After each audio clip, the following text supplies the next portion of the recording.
Welcome back to All New, All Different Marvel and DC Comics, Episode 3.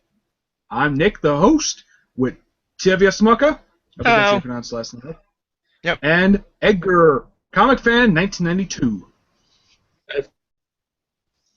My friends. Alright. Let's go. Yeah, let's talk about what came out from Marvel and DC this week. Alright, starting with Marvel. Start with the things related to All New, All Different Marvel. We'll talk about the other stuff in a bit. First one came up for All New Different Marvel is Spider-Man. Wait, not that one. One before this one. Oh yeah, we can talk about this one first. Spider-Man 2099, Volume 3, Number 2. Hell yeah. 60. Issue 60.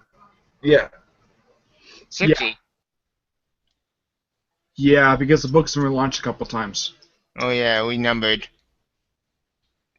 Yep. God, it's confusing. This issue was good. This issue was really good. It was. Agreed. Tell And you you go finally start. got a chance to see Miguel put on a new costume. Yep. Oh, shit. Alright, who goes first? What the? I'll go. Alright, okay. Yeah. Um, Yeah, you go. I say you go first, Tevya. Alright, basically, 29, in my opinion, was awesome. I mean, holy shit. Like, the minute when Miguel woke up and he realized that his girlfriend was dead, I did not see that one coming. Because I like Tempest. And seeing her pregnant with his child, that's even more messed up. And now that she realizes she's dead, which I don't think she's dead. I think she's still alive. Somehow. Oh, yeah. It's just- Maybe the doctor probably kidnapped her. Actually, that reminds me. Possibly. Speaking of Miguel's suit, Miguel's suit actually reminds me of Batman Beyond suit.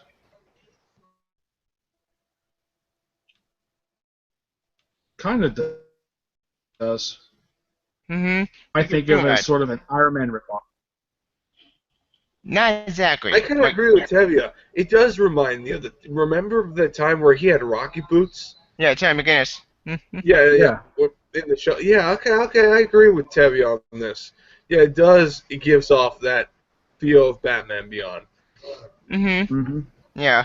But this is Spider-Man 29, which, call me old bad. I kind of like the old suit better, but you know what? This new suit, it does look cool. Like, I'm digging it. It's something new in the table. And I must say this. Over time, he will wear his old costume once again if the suit ever gets damaged. That's true.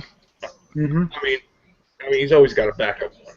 Yeah, agreed. Especially since it's been 8 months, and 8 months after his girlfriend died, in quotation marks, yeah, I don't think she's dead. I think she's still alive, and I keep my hopes on that. But as for Miguel's suit, I love the suit. It was cool, it was badass, and I can't wait to next issue. Oh yeah, one more thing. That remind me. Anything on Peter had to be in this issue? Because I'm still conflicted on him. And wait to Miguel. I think he's in the issue for like 2 pages. Peter So, is. what's your opinion? Oh yeah, Peter. He's in 2 pages. I like where he's just basically honest to Peter. Honest to Miguel.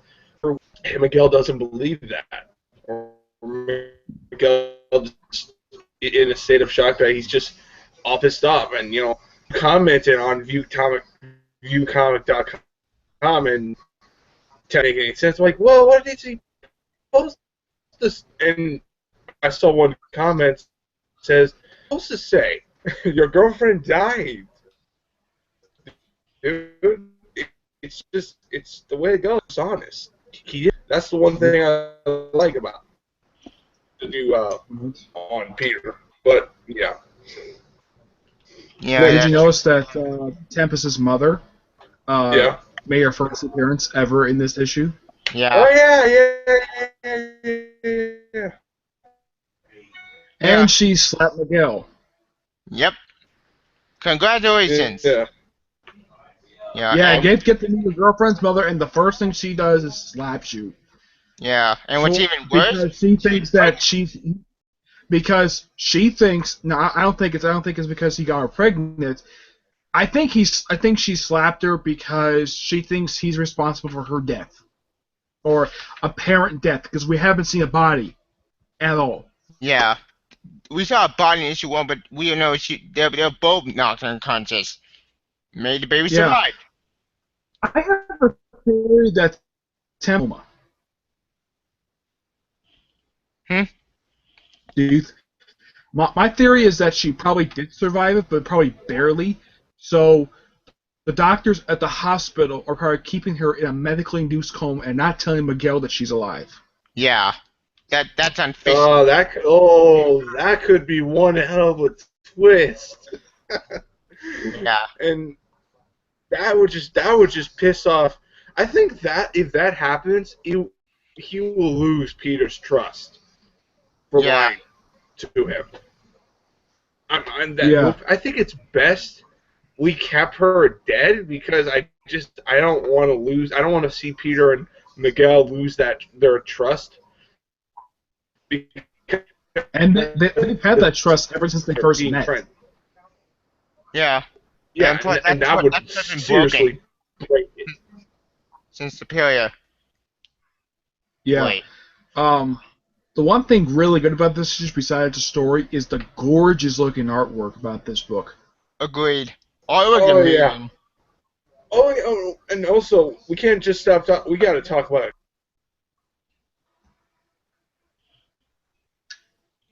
The what? We kind of lost you, Edgar. Okay. Crap. I hope he didn't crash again, because this is Yeah. not the first time this has happened. Yeah, I have so too. Yeah. Anyway, Well, it looks like he's kind of do like a CSI type thing at the crime scene, because his theory is that the car crashed in that place on purpose. yeah, It wasn't did. by accident. Because he thinks it's by purpose. I do kind of believe that, because how stuff is done in the Marvel Universe, so I highly doubt that maybe Liz Allen could have ordered it, because I don't think she would stoop that low to order something like this. I don't think it was her. I don't think it was Matt Gorgon. And I definitely don't think it's Tiberius, who actually did show up in this issue. Surprisingly. He was absent from the issue. There's only one person I know who could pull this off. I think it's Tevya Stone. Because Tevya Stone is a complete asshole. So I think he did it. It's a possibility. You're good. He know Miguel from the future. Actually, Tiberius does not know he's from the future. The only person who knows besides Peter is Liz. But Liz didn't know he's 29. She didn't see the cop. Which is stupid. All she knows is that he's a time traveler from the future. That is it. Again. She can figure it out. Knowing weird, I could think she actually gonna do something to figure everything out. In fact, when Norman comes back, which knowing Norman, he's gonna come back. I think Alchemist is going to be his primary target, and then he's gonna use Alchemist to get back Oscorp and Fusion together. All right. You're finally, I'm fucking back. Oh, You're back, baby. Yeah. Jeez, You're about to say something before you crash. Yeah. We can't. I said, let's not forget about Captain America 2099. The way that was put together, I feel like it's a split personality. Possibly. Captain America is one person, and the other is another person, and you know, you could see them interacting, and that's like, it's a split personality. That's good. Yeah, and I'm wondering, how the heck is this happening? Is Secret Wars responsible for her? What, Roberta? Yeah, I don't know. I don't know how she survived. Yeah. Once again, we're gonna have to wait for the last issue of Secret Wars. 9 issues. Yeah, but we only have to wait just a few more. I think this month we might be having 2 issues come out. 7 and 8 finally, and then an epilogue, and then the epilogue finally, and they'll get end this event. Yeah, and 9. I know 9's coming out in December, and I know last month Marvel said they were only going to release just 1 issue in October. So hopefully they release 2 issues this month, so they can finally catch up, and have people not be so far behind. I'm still confused after with the 8 months gap with Spider-Man, Amazing Spider-Man, but 29 is still great. 29, actually, one thing, man. Okay. Hear me out. 29 is awesome. I'll be right back. Awesome. Okay. I'll get to Gwen later, but basically, this begs the question: after Secret War, how did Captain America from 29 get here, and what happened to Evil Miguel? Is Evil Miguel gone on, or is he probably involved in this too? But if you remember, there was someone, Mike Ventura interviewed Peter David. He said, you remember how in the whole series Miguel never put on his Spider-Man 29 costume for Secret Wars 2099? Yeah. He said he would never put on the costume the whole time. He said he would never become Spider-Man 2099 in this miniseries. He would stay exactly. I think that version was a different version of Miguel. Yeah. Because, like Peter, there's probably alternate different versions of him, and I'm sure there's secret something. But at least, unlike Amazing Spider-Man, we tend to question like what happened during the 8-month jump. Yeah. In the case of Miguel, I think that probably the only thing that probably happened to him was that he and Tempest started a relationship. Agreed. That's probably the only thing I could think of that really happened between them. If we have any other further thoughts in the book, I think I have one more thought from 29, and did the big one. Who the hell is this doctor person who trained Doctor Doom? Because I mentioned Doctor Doom in the series. I don't know. I don't know who could be.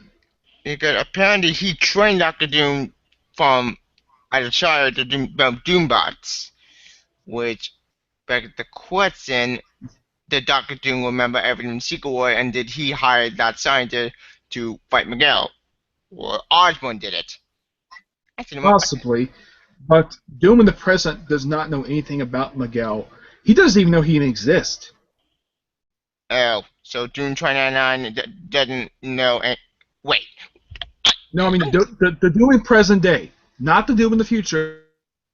Doom present day does not know anything about Miguel. He knows what the Spider-Man he's familiar with because he's fought him several times, but he's not familiar with 2099. 2099, if you notice, he likes to keep a low profile in the present. Gotcha. That's All right. preview time travel. Yeah. And why don't we just give our rating and just move on to the next book? Yeah. I'm going to give this book a 9.75 out of 10. Really good book. Alright, I'm going to go high. I get a 10 out of 10 because 29, Dream of Peter David, perfection, artwork amazing, story amazing, and Peter David, I salute you. Next up, get Peter to like Amazing Spider-Man. He can do it. Yeah. Next book is Howling Commandos of S.H.I.E.L.D. What about Edgar's rating? When he comes back, we'll ask him for his rating. Alright. Howling Commandos of S.H.I.E.L.D. And Never read it. I don't know if he read this or not. You did or didn't? Didn't. Okay. This issue just basically just the Howling Commandos just going on some mission, and they're led by Dum Dum Dugan, who is a robot now, with Jasper Stilwell, who's a zombie. And Edgar might like the fact that Team Abomination's in the book. Nice. Remember him from Superior Spider-Man? Yeah, he's actually on this. Yeah, he's in the book. So it was Man-Thing, Warlog, I think his name is. Mm-hmm. He's this big orange creature. Man-Thing, a lot of known supernatural characters. Even pretty much it's like a continuation of Nick Fury's Howling Commandos, but with a bunch of new members. But no Nick Fury. Nick Fury's still the Watcher. Yeah, which no one has brought up. Like, no one knows that he's even alive. Only the readers know he's alive. Yeah, which kind of pisses me off. Good job, Marvel. Original Sin Yeah, was just a complete train wreck. Waste of time. God, I hate Original Original Sin Sin. was not bad. It was a really good event. It wasn't bad, but the tie-in did jack shit with the status quo. All But it did was basically retcon, add some stuff in Nick Fury's history, But and also, of course, after it did a stupid thing with Spider-Man tie-in, with Spider-Man tie-in not Original Sin. If you want to Original Sin with Spider-Man, I would it one more day. Did Original Sin. Problem solved. No Silk. I hate Silk so much. That's yeah. it. No, wait, I think his series would be better. This was a really fun issue. Mm-hmm. And Mike Spireslayer liked the issues. He actually likes this book. So I'm giving this book a 9 out of 10. I have no opinion on it, so I got nothing. All right. Next is Angela, Queen of Hell, #1. I did read that funny. I read that. I think I read it yesterday. I'm going by memory. It's an interesting book, Mm-hmm. and uh, Marjorie Bennett made Angela a lesbian. Yeah, she did. Which Interesting is idea. Yeah, and the fact that the person apparently, I think it's her sister. I don't know, maybe adoptive sister, the one she was protecting in the previous series. mm-hmm. And now they're making out, and they did it twice in the issue. Yeah, they did. Is it Okay. incest? Well, Sarah, I think she's an adoptive sister, so it doesn't count. That's good. Because that'll be I'm sure for a lot creepy. of people who read this issue, they were probably surprised at the fact that this happened. I was surprised in general when Andrew would read the legend because I think Andrew was basically a straight woman who loves Spawn, aka Al Simmons. Yeah, but there's nothing that says that she did that. I mean, it wasn't Neil Gaiman who did this to her. It was somebody else. That's true. Oh, Andrew, your history has been confusing and convoluted ever since Spawn. Wait. Yeah, Jason Aaron sort of retconned her as being Asgardian. Thor's sister, Yeah. which the Thor and Loki 10th Realm miniseries, that is really good. Yeah, that's from Original Sin, right? Yeah, Jason Aaron and Al Ewing wrote the series. Yeah, I thought that series was good. At least that a good tie-in. In fact, the only good tie-in that came out of Original Sin were 4, and that's about it. Spider-Man tie-in sucked. Iron Man tie-in sucked. Hulk tie-in made no sense. It was basically just one miniseries, Hulk versus Iron Man. They just combined to one. Yeah, which is stupid. Nova A lot tie-in of the made no tie-ins sense. of Original Sin are really good. I didn't like the ending of Original Sins. Now, Jason Aaron did not write Original Sins. Original Sins was sort of an anthology book. Yeah. So in the final issue, it was sort of retconned that Dum Dum Dugan died back in the 60s. Yeah, and turn out it'll During like when the Mount LA Decoy. Yeah, and he committed suicide, and then they reactivated new Dum Dum Dugan. As a matter of fact, it also happens in this issue too, in Howling Commandos. And it also happens in that too, where somehow he dies, though he does commit suicide. He just dies and comes back. And he says, "Where's my hat?" I thought that was funny. Yeah. That's funny. Angela, Queen of Hell. I give this book. There's not much really talk for this issue except the fact that Hela is in the issue. Okay, I'm back. I'll say something about Angela. Angela, Queen of Hell. It was a really good issue. Definitely, it literally, it just feels like takes place out. It just feels like just straight Pixar when we left off in Angela's last book, and it's just I really enjoyed it. And yes, it kind of answers the question: she's a lesbian, and I like that a lot. And I'm very interested in the series. I'm just like the ending was like, oh, okay, we're gonna have Angela has a lot of explainment. What's that word? A lot to explain to Sarah. It's gonna be really interesting. Question: Which Yep. hell is she? Which hell is she at to ruin? She ruined Asgardian hell or real Yeah, hell? she's ruining Asgardian hell. Oh, Yeah. yeah, Yeah. that's kind of annoying because usually Asgardian hell the underworld. Yeah, I think she overthrew And Hela how's she for under? some reason too. How's she overrule Hela? Isn't Hela the queen of the dead or goddess of the dead? I don't remember. Yeah, Yeah, apparently she Forty. overthrew her in her realm.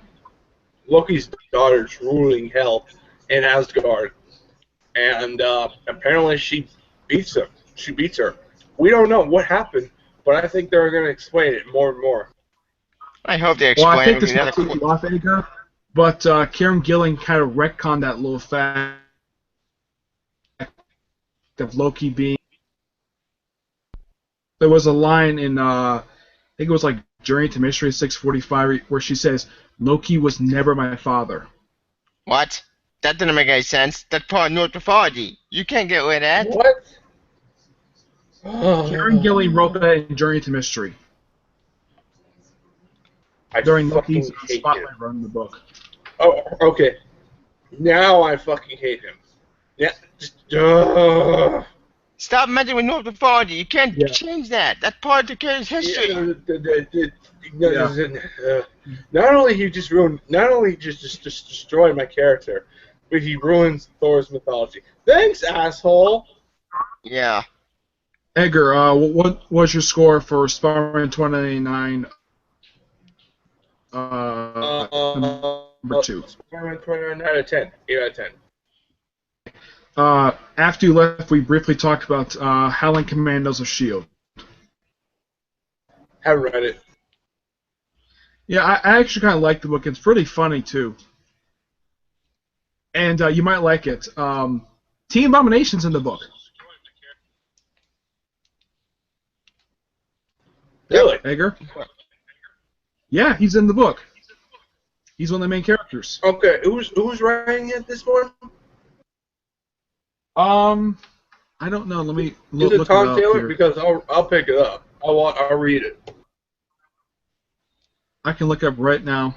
I'm gonna look at Wikipedia. They usually have like all the list of all the books. That's still well. He's a dead shield agent. He's part of the team. He's a zombie. Yep. Thank you, Witherspoon. Thanks. Jasper Still was killed before Original Sin. Oh, my bad. Let's see. Here it is. Frank Barbary, I think that's how you pronounce his name, and the artwork is by Baron Schoonover. Never heard of him. I have. Yeah, they're the ones who do the book.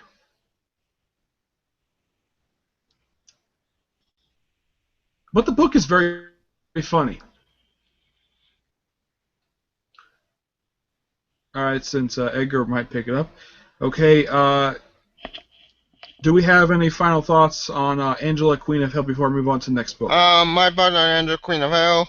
It's an interesting series, but it completely destroys Ford mythology and retcons basically how mythology, but didn't make any sense. Thank you, Ingrid jerk. Not you. You're great, but I meant the writer. But it's an interesting series, so I'll just wait and see what happens. That issue for Johnny Mystery came out 3 years ago. Wait, 3 years ago? Wait, 2012? 645. 645. That's when Gilling wrote that line. Oh. Okay, I barely read Johnny Mystery. I don't know that that's new. Yeah, Edgar, what's your rating on the book?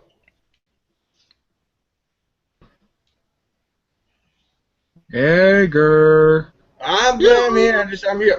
If I'm not if I don't answer, okay. Next time, if I leave, I'll say if I leave and if I don't, that means I'm busy doing something. Okay. Gotcha. All right, Sorry. all right. Next time, so don't worry about it. All right. All right, what we're talking about? We're just about to give our rating and final thoughts on Angela Queen of Trial #1. About Angel? Okay. Yeah. 10 out of 10. My pick of the week. Yeah, I'm gonna give it the same rating too. It's an interesting book. And it's got great artwork too. Next book. I'm gonna get my rating. Sam Wilson, Um, Captain America #2. wait. I never get my rating to Angela. I never get my rating. All right. I Go give ahead. I give it a 6 out of 10. Most of the story seems weird, but I'm gonna go over it and see what happens. That's my thoughts. All right. All right. I'll talk about Sam Wilson, Captain America first. Okay. I'm a big fan of Captain America. All right. Uh, this book was really good. Not much political heavy like the previous issue was. Plus, it kind of resolves that little cliffhanger from the previous issue, where remember at the end of the issue where Steve is telling Sam to stand down. Mm-hmm. Well, he's doing that so these domestic terrorists, and he's saying, "Oh, I don't recognize," and these guys, "I don't recognize your authority," and he tries to shoot him. Yep. But there's no really big grudge between Sam and Steve. It Not just yet, kind of anyway. applied. And it's a pretty quick issue. And not everybody's being a jerk to Sam the whole issue like they were in the previous issue. Yeah. Yeah, maybe Nick Spencer probably got all the comments about how people were treating Sam like crap Wait, in the Fox previous News, issue. basically. Well, I mean, like everybody. Maria, Hill, I don't think Nick Fury Jr. was. But a lot I of people in hate the issue were treating him Jr. like crap. Yeah. People were treating him a little more nicer in this issue. She just showed up on the plane. I don't know how she got there. And the issue kind of ends with him just getting off the plane, with just hopping off and pick up his just takes his suitcase, puts his wings on, and flies away. Yep. Good job. Good job. Sam Wilson. Wait. This Yeah. actually gave me a question about the series. Wait, Nick, I have a question about the series. I'm confused about the series. Like, we have stupid Nick Fury Jr., who I don't like. I want him to go away. I want to open Nick Fury. But then we have Captain America, Steve Rogers still in the series, but they're in conflict with each other. Wait. You're telling me we got Ultimate Captain America here? Oh. No, we don't have No, him. I wish we did. Okay. It's Steve Serum. Yeah, okay. Yeah. Go on. Oh, all right. Go on. Tell me. What up? Gotcha. Like, here's what I'm confused about this. We have main Captain America, Steve Rogers, who's old, thanks to his super soldier album. But then we have Falcon, okay, new Captain America, still Captain America, and then now they're trying to kill each other? I'm confused by that. Why did in conflict? Because because I haven't read the book, but I could give you that kind of question. One, it's because Captain America's an old geezer, and he's jealous of the fact that Falcon is the new Captain America. Why couldn't Bucky be the new Captain America? That's his title. Bucky is he's a guy. He's going in a direction where they want to make Bucky to be the new Nick Fury. What? That's stupid. Which is fine. I don't have a problem with it. It's just that right now, I have no idea where he is. His series ended just a couple months ago. Yeah. It only had one issue, I think, or 2 issues. I don't remember. No. He ended it with a few issues. His solo series kind of sucked. I'm sorry. It's just like, what the hell? This was pretty Yeah, bad. he was off in space, and Quake was a supporting character. The first issue, I'm like, what the heck am I reading with the first issue? It was so disjointed. I could barely see what the heck was going on with the first issue, though the artwork did get slowly better. And then they have we're in the book where Bucky's sleeping with the alien princess. What the fuck? Then toward the end of the book, an old version of him shows up in the future. And it's also implied that Daisy's attracted to Bucky for some reason. And it's weird. The series was just weird. That series is the best comedy ever. The writing was not the problem of the book. It's like he was the one who wrote the book. It's like I don't think he had any idea what the heck he was going to do with the series. He made it to sort of like a sci-fi series, which is something that Winter Soldier is. He's an espionage character, not somebody who goes off in space and shoots aliens. Is it one? No, I did like when he had sex with Alien Princess. That was really neat. Yeah. Like, is I'm it one? Good job. Good job, Bucky. Wait, Yeah, this is the first woman he's banged, Black Widow. Oh yeah, that did happen. Wait, no wait, I never knew that. What am I saying? Yeah, his what sort of Bucky had sex with the Black Widow. Bucky. Yeah. Quick question about Bucky. I'm so confused about his status. Is he still in space? But here was my idea. Is he one? Actually, when Bucky and Black Widow were a couple, they were actually shown in bed together several times. With Daredevil, they were never shown sharing a bed. Were they a couple? Yeah, they dated back in the 70s. Okay then. They were the first ever unmarried couple in comics to live together. Lucky. Damn, you went to Soldier, you got the woman. Wait. This would be another question with new Captain America series. Why can't Bucky be Cap? Because he was Cap before. Why not be again? There is a reason for that. The reason why that is because people know he was the Winter Soldier. If certain people found that he was alive, he would go to jail for the stuff he did when he was the Winter Soldier. That's the reason why. And by the way, he's faked his death twice now. Twice. Well, first time faked his death was after Fear itself. The second time was at the end of his first ongoing series. When did the ongoing series good? When he was Captain America, or just before Civil War? Yeah, it was good. He got his first solo ongoing after Fear itself. It only lasted 19 issues. That's a bummer, because that could have been good. Yeah, it actually was good. Ed Brubaker wrote a good chunk of it, and like the last 5 issues written by somebody else. Oh, that's why it went all downhill.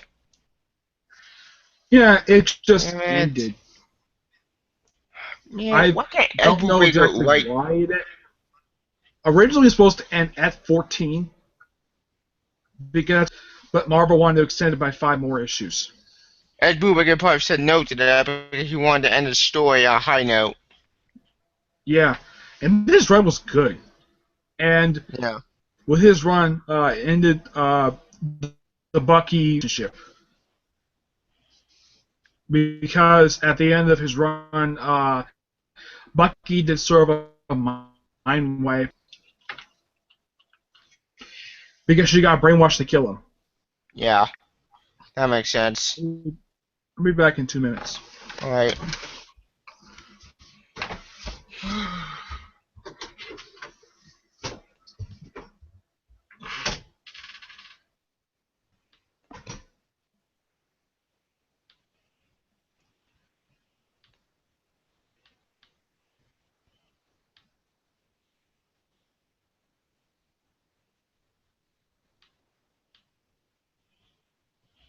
Don't mind me.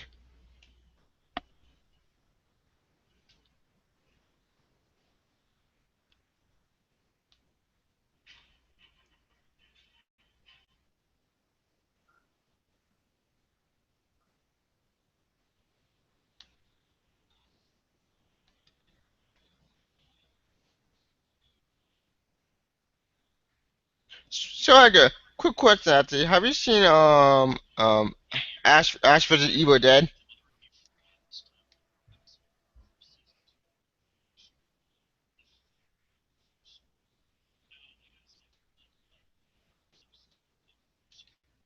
Okay, what's going on? Um, quick question out there. Have you seen Ash vs Evil Dead? Uh, I fucking saw that shit. That's been uploaded yet. What's your opinion on it? Damn, good episode. The kills were fucking good. The story was pretty well paced.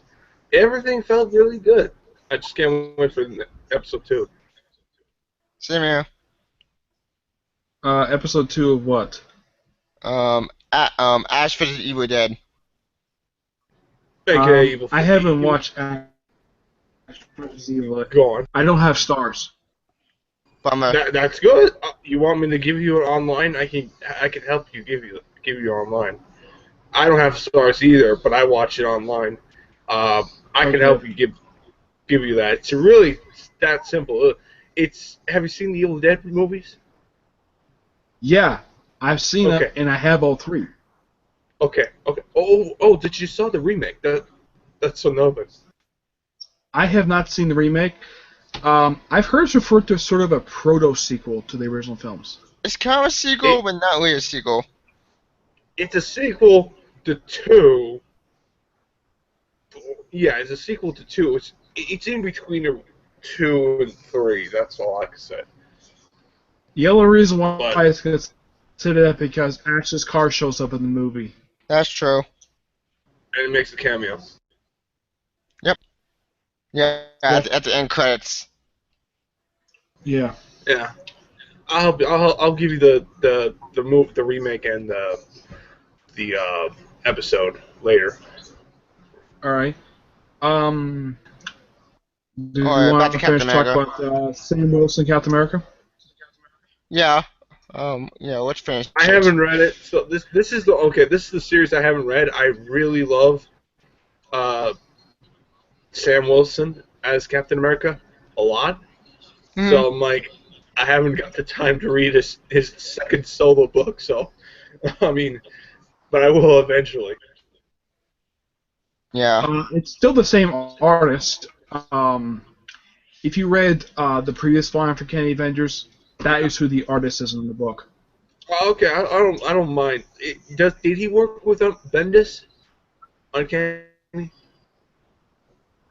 Ben, The artist in the book, I know you work with Sam Wilson, Captain America. okay. All right. Yep. I'll look into it. I'm gonna give the. All right, I'm gonna give the book a 8.5. Alright, as for me, I'm gonna give this book an 8 out of 10, and 7 out of 10. Because I felt confused and lost. I know what I was going on to say. It's not bad. Writing's good, but I just felt confused. All right. I know everything. Book New Avengers, Volume 4, Number 2, otherwise known as, I think it's like issue 10 some. It's like 1 something. I know issue 1.5, something like that. This is Volume 4. I'm trying to remember. I think the previous volume lasted like 3 issues. I don't know. I don't know how many issues total together, but yeah, this issue was quite good. It was funny. I did like a lot of things about the book. Just overall, really good. Definitely. Yeah. What new event? Or this is the other event with Mark Wade. Oh, and then we see freaking what's his face, Reed, Ultimate Reed. Old man with that for Old man we legit. Okay, the maker. That's quite an a. open lead. This issue Yeah. I'll let you finish. 133. All right. No. You speak, Tevya. Go, monkey. Oh, all right. Hitman Crime open lead. 1. How the hell did he survive? 2. Where if he survived, then where are the other open members? 3. I thought he turned good at the open cataclysm. Why did he turn evil again?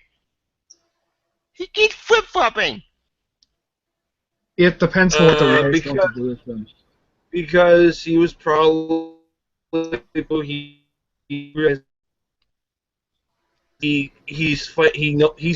he knows that there's a higher level that he can never beat, so he needs other people to help him. And yeah, he had to get some help. Riches, the 616 Street Riches. Makes sense, dude.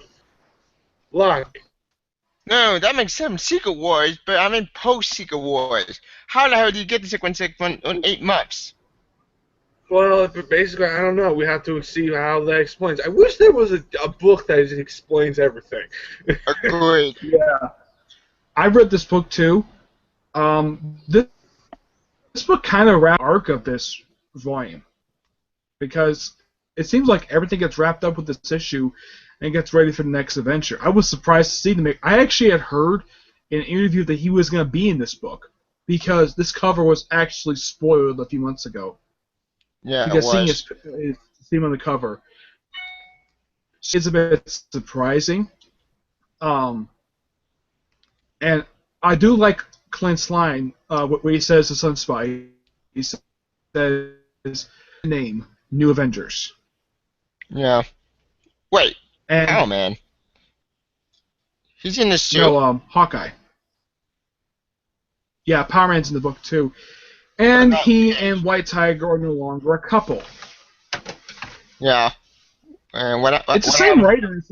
It's the same person who wrote Captain America and Mighty Avengers, who put these two in a relationship in the first place, and now they're no longer together. That's Maybe they're depressing. going to explain why they broke up. I actually like their relationship. This is something interesting. But Yeah. something happened that caused them to break up. Maybe maybe explained during this volume. That better be explained. I think there will be a time where Tiger will show up. She will eventually show up in the book. Just don't worry about it. A pentagram? She is in the book. White Tiger is in New Avengers. Yeah, she is. So is She's on the roster. 4 young Avenger members like Wiccan, Hulkling, Wiccan, Songbird. Sunbird. Hawkeye, I think, is supposed to be the team's Shield liaison. Wait, Shuri? Oh wait, AIM. I completely forgot about that. Well, even though the original name was Advanced Idea Mechanics, Yeah. it was revealed in the previous issue that after Sunspot bought AIM, he renamed it to Avengers Idea Mechanics. Is Sunspot still a team birded? Still evil? Or they got rid of that? Sunspot is not evil. He purchased because the guy is rich. When did he become rich? It was. I don't know. He's been rich for years. He's a rich kid. So Yeah. his company bought AIM from the Supreme Scientist, Yeah. and during the last wars, he tried twice to kill him to get back AIM and failed. He hasn't seen since. But the reason why he bought AIM was so he can make him a good organization, so they can stop being evil. Good luck with that. Hopefully that doesn't have to blow up in his face. I don't think his best friend Cannonball is on the team. That's I know that Cat. I heard Cat had a problem with the artwork in this series. I'm kind of with her on that one because the artwork is weird. Yeah, but I do like how the Maker is drawn. That's true. Yeah, Which, read Ultimate Avengers looks good. yeah, Hawkeye looks interesting. I don't like how his face is. I do like how his suit is drawn. yeah. A lot of the characters look really good. I especially like how Power Man Oakley look in the book. Question: what Power Man is So this? Because I'm so confused with the name. I thought who killed Power Man? this is Victor Alvarez. Who's Victor He's the Alvarez? second Power Man. Oh, Victor Alvarez showed up in a storyline that came out about 5 years ago called Shadowland. oh yeah, that horrible crossover with Daredevil, which is garbage. I didn't think it was garbage. I read it. I thought it was kind of interesting. He had some really interesting ideas with it. Daredevil during Mark Waid's run still blamed himself for he actually thought during his run he thought he was the one who killed Bullseye. But, And then Foggy told him no, it was actually the beast who possessed him to kill Bullseye. but that felt stupid. If you want to kill Bullseye, just kill Bullseye. But commit to your death. Don't be lazy and retcon it. Well, Mark Waid retconned his death, That's true. so somehow he survived being stabbed. Though I actually cut Mark Waid slack because he actually gave a very good explanation of how he survived a stab wound to the chest. How he survive? Well, apparently Lady Bullseye found him after he got stabbed. Lady Bullseye? There's more than one? Yeah. And guess what? She's dead. How'd she die? Elektra killed her. What? When did this happen? In Elektra solo she- book. Electra killed the Lady Bullseye? Wow, you got some. She must have really massive beat her up. Yep. Yeah. And also she had developed this ability where she turned to gaseous form, and she sort of killed inside of herself. You know, breathing the gas. Oh. And that slowly killed her. Not thinking, no, Elektra, why another hot assassin like Lady Bullseye? They're both hot. Yeah, they're both assassins. Why don't let them team up? Yeah, and it's a good thing that she does know the original Bullseye. Even though she's called Lady Bullseye, there's never any point in time that ever mentioned that she actually formed a relationship with Bullseye at all. Or are they related, my brother and sister? They're not related. Lady Bullseye is Japanese. Oh, my bad. Yeah, and get this. In her secret identity, she's a lawyer. Like Daredevil? Yeah. And guess who created Lady Bullseye? Mark Waid? The writer of Shadowland, Andy Diggle. Son of a bitch! Right? And now she's dead. Congratulations, Marvel! You killed another cool character. Bravo! Hey, No, Black but Widow killed. hell, we don't know. We don't know there was no plans for her. Hell, she could come back from the dead from next 20 years. Just don't say she's dead forever. These are comics. They're gonna bring villains back. Well, get this. Well, She was Marvel appearing so in two dead. books at the same time as a villain. She was appearing in Secret Avengers and Elektra. This was in the last volume of Secret Avengers. Yeah. And here's something hot. The reason why she's appearing in the book is because someone put a bounty on Black Widow's head to someone have her. The bounty was have her get killed. Who put the bounty? Lady Bullseye took the contract. You have to. I don't remember. Have to reread Secret Avengers Volume 3 again. Gotcha. Yeah, but it was interesting. She was appearing in two different books at the same time. Yeah, that does sound interesting. Still, I don't know if Elektra's even going to have an ongoing series again. I know Punisher is. Well, there's some good news about the only Punisher getting a series because of the Daredevil Season 2 Netflix series, which I get the feeling Marvel are trying to turn the comic into the movies or cinematic game, which doesn't work. Marvel, stop turning your comics into movies that don't work. Well, Actually, when they do it, yes and no. Some of it does, some of it doesn't, Tevya. Some things actually work to the series. Thor. Thor has gotten a lot of different changes, and even Captain America. So to the point, like, it helps them give them ideas for the movies. Like the comics, somewhat intertwined with the movies. So It doesn't help with yeah, Spider-Man. Spider-Man been reduced to the complete of a Baker kind of knows this. After the first Iron Man movie came out, the sales for Iron Man, the Iron Man series, went through the roof right Yep, after the first Iron Man movie came out. yep. And this is post Civil War.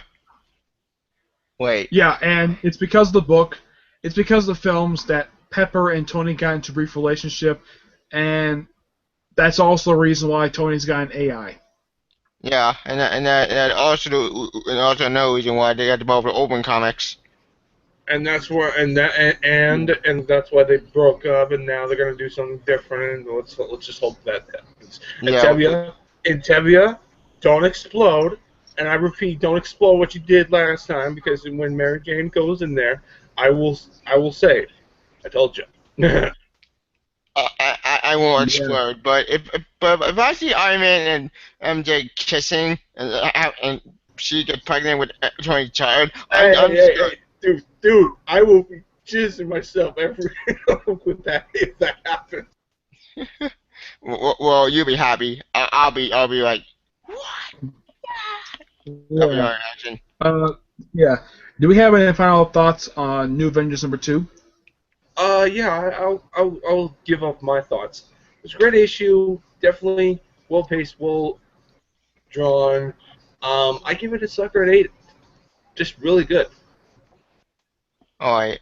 Me too. I'll go next. So for me, I think I'll go with 8 out of 10 because I'm intrigued openly Richard's story. I'm gonna read about him. I'm gonna find out why he's here. That's why I'm gonna keep reading the series because of him. Other than that, that's about it. All right. Because I want to know his plan. What's he up to? Yep. All right. The last book related to All New All Different Marvel that came out this week. That's under that little banner. The first issue of the relaunched Unbeatable Squirrel Girl. I never read it. I never read her series, so I got nothing. I I have. haven't either. It is weird. How weird? Like drug weird or just what the hell am I reading? She makes references to other books, and also the book has editor's notes in it. Like, What? oh, she's remember about New Avengers, read New Avengers #1, or oh yeah, and the cover says the second #1 in the same year. And the book itself has gotten more and more weird since the series began. There's nothing really shocking about this issue. It's just an odd series. It's Stop very saying meta. Like saying meta commentary, but you're gonna break the fourth wall like Deadpool. all right. Edgar, I haven't read it. you didn't read it. No, I didn't read it. I didn't read either. I'm Okay. just commenting on what you're describing. Yeah, it's just a very humorous series, and the only reason why the series exists is just to capitalize on the Harley Quinn title from DC. Which, in my opinion, if you want to cover that Harley Quinn title, you already did do that with Miss Marvel. She's the poster child right now. Well, one of the poster Yep. child beside Iron Man. Well, Harley Quinn is just like that goofy, comical, like the fourth wall type thing with Harley. I mean, so I look at Harley like Harley's Deadpool's DC character. What? Harley Quinn wasn't really a Deadpool DC character to begin with. She was more of a Joker, like woman, basically. Yeah, but that was that first carnation. Like that was what's that word? That was a different Harley. This is this is a different Harley Quinn that I feel it's far better than the original. I'm more fan of the original Harley Quinn, but that's just me. maybe we gotta argue All about right. it. Let's move on. Let's move on to the DC All right. stuff. Or we Yeah, got let's move on because I Yeah. know it's There's a few more Marvel books. Chewbacca #2, Keen #7, Where Monsters #5, House of #4, I read it. I read it. uh, Deadpool versus Thanos #4. Wait, It's like what were the books? I'm a few. confused. I It's I still want to read like Deadpool versus Thanos. That shit looks awesome. I Oh, mean, they find Mistress Death. They find her, and uh, it's an okay ending to it. It's written by the guy who writes Grayson, Tim Seeley. I got Chewbacca is nothing. just okay. I'm only reading it because I like reading Star Wars. Kanan is just him during like the early days of the Clone Wars, I got after and Clone just Wars. him. Well, this book is set right now. It's set during Clone Wars right now. They're going back and forth with it. Where Monsters Dwell is just the ending of this miniseries. It's written by Garth Ennis. It's just basically the Phantom Eagle. Basically, he flies away from the gorgeous women and ends up with the issue ends very weirdly. He ends on an island where he somehow looks up and he sees a chubby princess, chubby island princess. Yeah, it's a weird. Yeah, and one of the sounds weirdest weird. issues was that apparently he broke some rule, so they stripped him butt naked, and he thought he was gonna get. He saw this like little stick. He was like they were gonna chop his head off. They were actually gonna chop his groin off. What the fuck? They were gonna. That's messed up. Yeah, they were gonna do that. Yeah, they were gonna do that, but they changed. But then somehow, someone found out he didn't break the rule at all. I mean, this is like this little thing. It's like a little slip right here. It's like, yeah, they were gonna chop off his dick, and then all of a sudden next issue, change of mind. Yeah, it's an odd book. House of M, which is done by Cullen Bunn. I don't I care think about also- Hodgman. I don't. It was actually a really good miniseries. Yeah. It's one of the more better ones out of Secret Wars. But my favorite one out of Secret Wars. Next to Yeah. 2099. Yeah. So yeah, that's the end of Marvel. Now we can talk about DC. Wait, First wait, up- I can't. Wait, I never looked Can or Chewbacca. Never mind. All right. Now for DC. First up, Batman and Robin Eternal #4. I read it. So did I.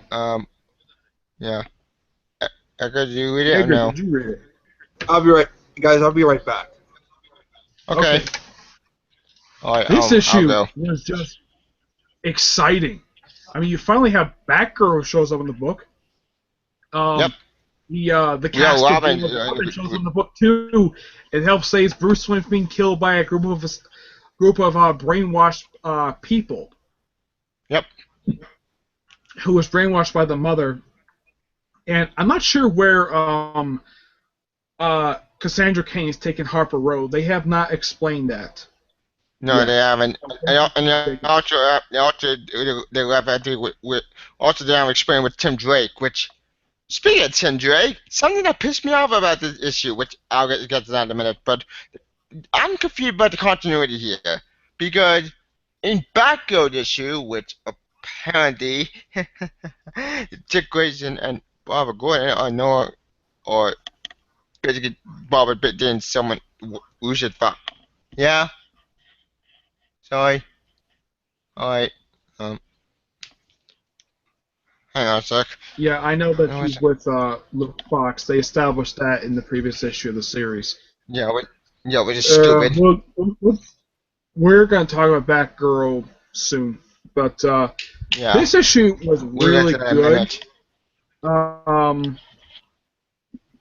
I don't really remember the ending of this book. It's just that I do.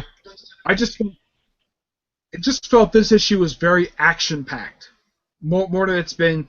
I mean, it hasn't been this action packed since I think maybe issue 1 Issue 1? ish. Well, this issue got a lot of development. It got a lot of progression. This issue, Yeah, a it bit did more than the finally. previous one did. Yeah, but speaking of Barbara, speaking of the Wheel Robin characters, I'm confused by the appearance. Where have they been? And also, I thought Wheel Robin died. Also, another question: why Tindray a secret not a mole, not mole, a super agent?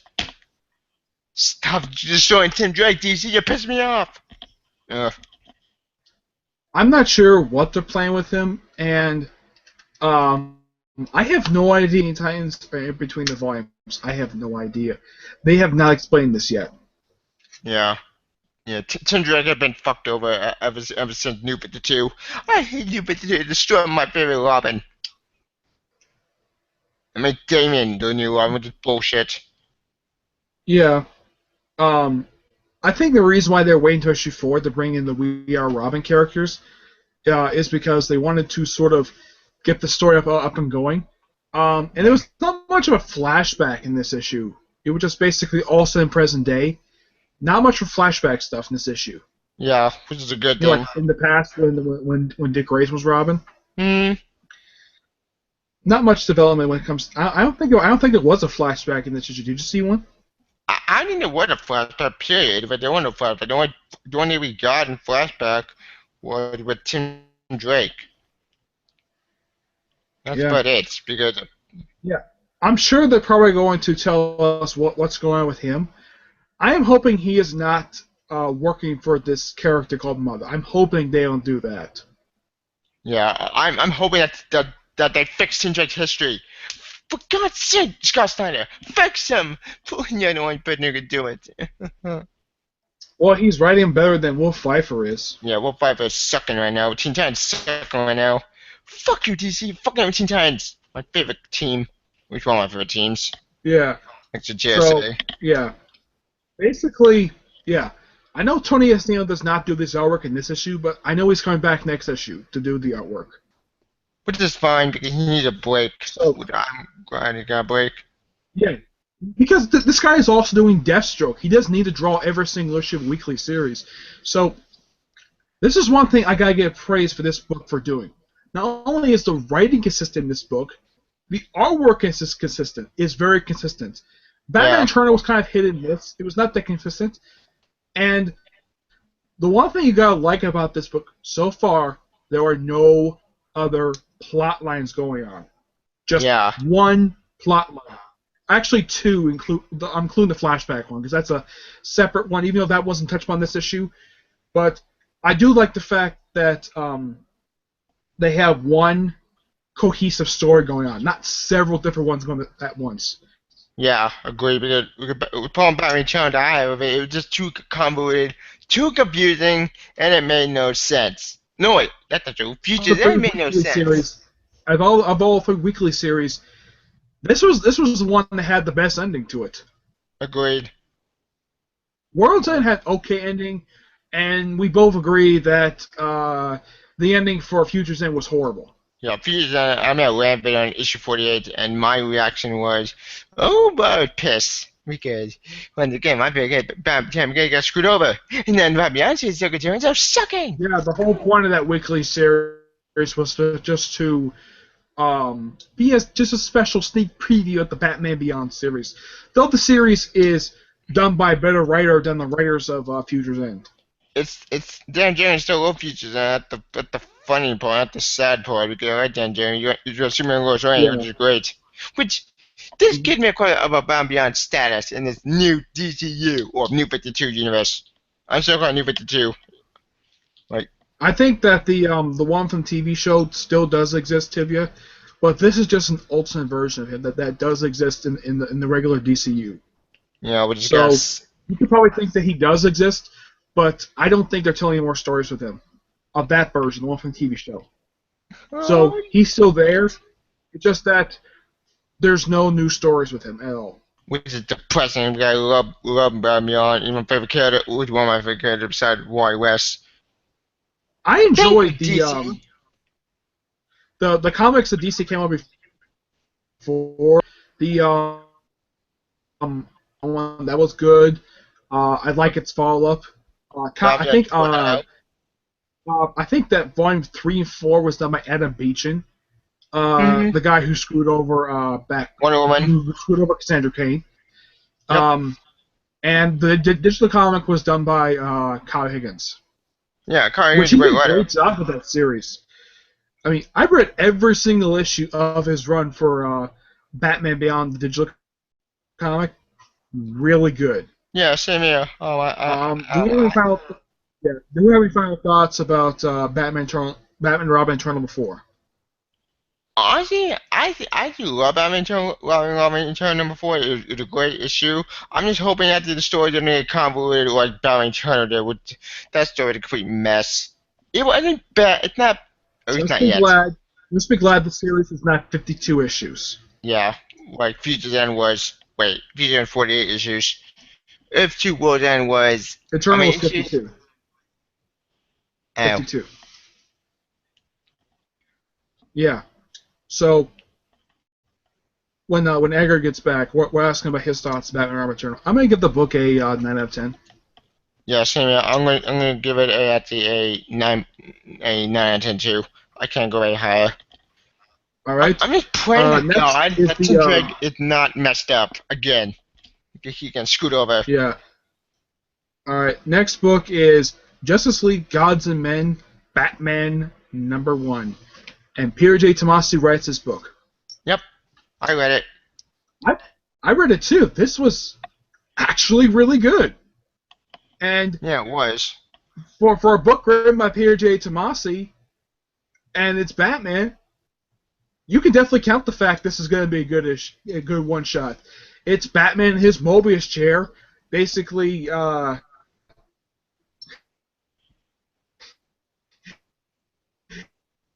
Yeah, he's bringing criminals who have not committed their crimes yet, and they have Jim Gordon is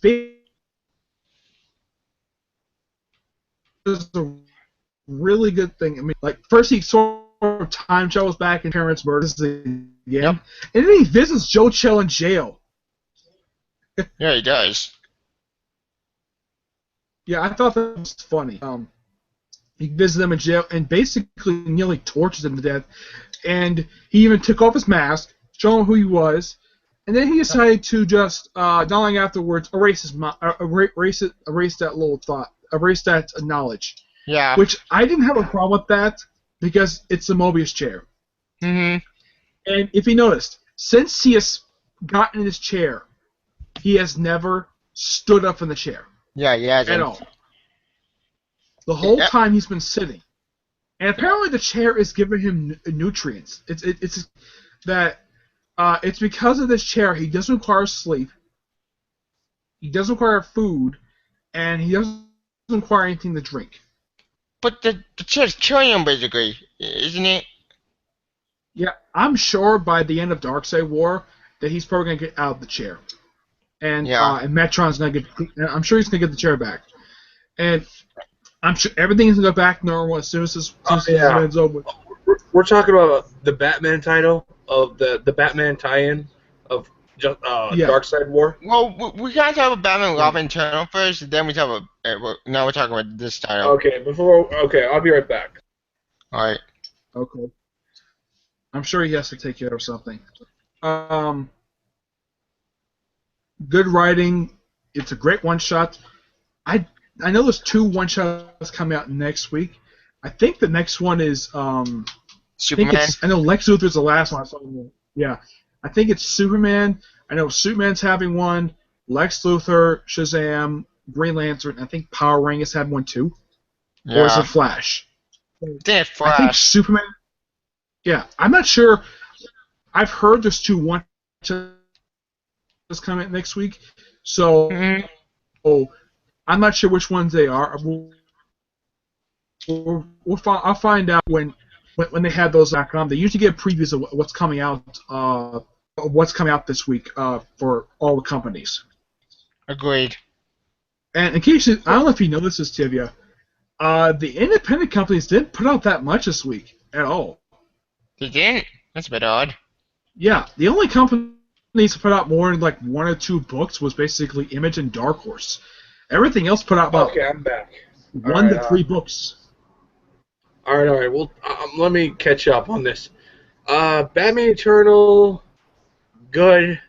Um, really good. I definitely like the whole issue. It was just honestly, the Batman Eternal books, like Batman and Robin Eternal, is just great. I like the development between oh fuck, I forgot her name. Shit. Cassandra Cain? Uh, Or Stephanie Brown? Cassandra. She's in the book more and more. Um, even fucking Bluebird and everyone else. It Stephanie just Brown. overall, it's a great. It's just overall a fantastic book. What was your Um, reaction to seeing Batgirl and the cast from We Are Robin? Yeah. it was cool. No, I'm pretty good, but that's it. uh, Are you looking forward to Tony Estelle coming back for the next issue for doing the interior artwork? huh? Terrence Daniel, the artist. Tony Estelle is doing the next issue's interior artwork. Uh, that okay. All right, fine. That's good. But besides that, it's just great issue. 10 out of 10. Yep. For just Batman, Justice League, Darkseid War tie-in, very good issue. Very good. I mean, this was the vicious Batman I've never seen before. This Batman was like, I thought he was gonna kill the man who killed his parents. I Yeah. felt like he was gonna kill him because now he has the power of a god. He can almost do anything, and it's just like, holy shit! This is he gonna kill him? No, he didn't. But the one thing that was really, really, really, really wanted to see, what is the the secret identity of the Joker? Oh man, I just want to know. It's just What do you think of that final page? And they show like the covers of all the various different Joker covers oh for the yeah, I know. movies. Special Endgame. That was like a tease. Like that was just like Batman and Joker fan service. It's just that was this whole thing of fan service. That I love that, but just once again, I freaking love this. Just awesome. Just really, really awesome. DC's definitely picking themselves up on this book. Anywho, I would I know, say the from same the thing. Shot's point of view, it takes place before Endgame. Yeah. With that confused me because I'm confused by that Because because oh we finished. Go ahead, Edgar. When he does come back. Yeah. Where was I? Oh yeah. Wait.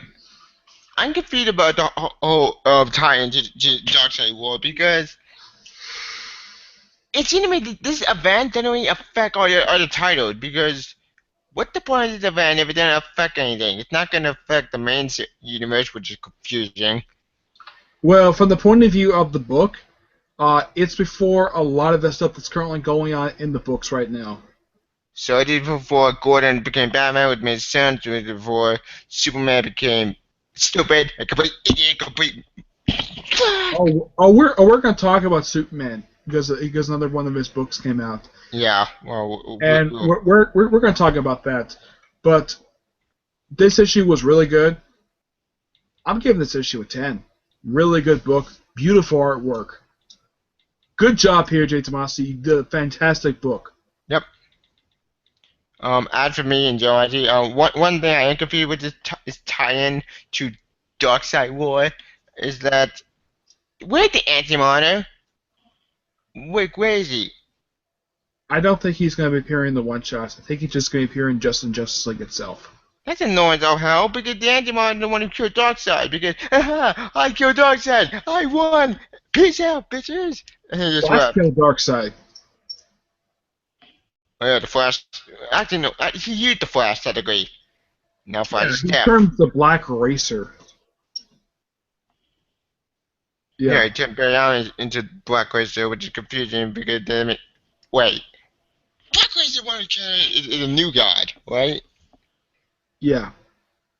Why is he working with Antimatter? I have no. Actually, he's not working with someone. I don't think he likes the fact he's the god of death. Oh. All right, what are we talking about now?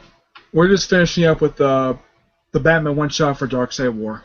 Yeah, and the fucking universe.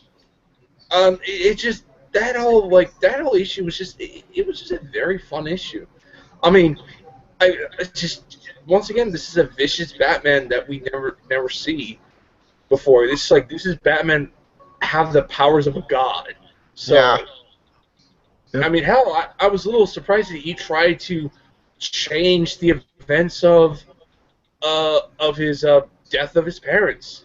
Yeah, but I thought he accepted it by now. Wait, different Batman. It's Batman. Batman does this shit he's what's that word? He's a man that's basically broken. Yeah. Like, unlike pre-52 Batman, who actually would finally be able to accept Batman, new 52 Batman is like opposite. Well, it's explained when this current universe started that his letter from his alternate universe version of his father that he decided to put aside he's put aside his old vengeance crusade. He was still fighting villains, but not as heavily as he was before. So that's still canon, even though I don't remember anyone from pre-52, not why, what, 19, and Robins. Dude, okay, Batman was Batman. Okay, that Batman is slightly different than the New 52, but the New 52, yes, he does things differently, but it's still Batman. I know. It's not Batman himself. It's more other characters that got affected that ticked me off. Batman's great, or whatever it will. Mm-hmm. All right. Now for your pre-52 stuff. I know. I'm not trying to compare pre-52 to new 52. Not this time. I'm just doing compare and contrast.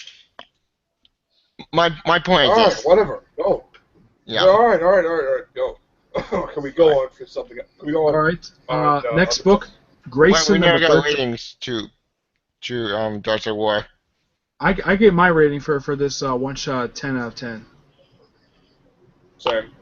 I would give it 9 out of 10 because more because the Joker with that confused me. Mm-hmm. It's still a good issue. That's my opinion. Yep. All right. Next. Grayson number 13. Oh yeah, I read that issue. I haven't read this. I haven't read it. I read it. In this issue, Tim Drake takes Batman's spot.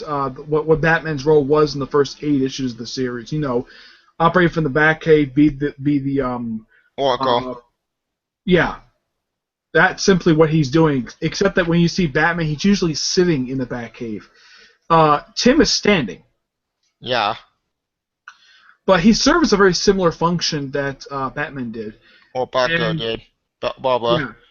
And he's back working for Spiral, even though he said he quit. I'm still a little bit confused on why in the world they forced him back for. Yeah, why?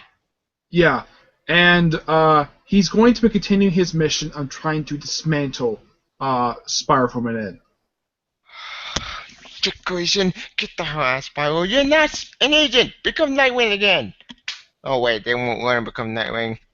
Because they don't want him to.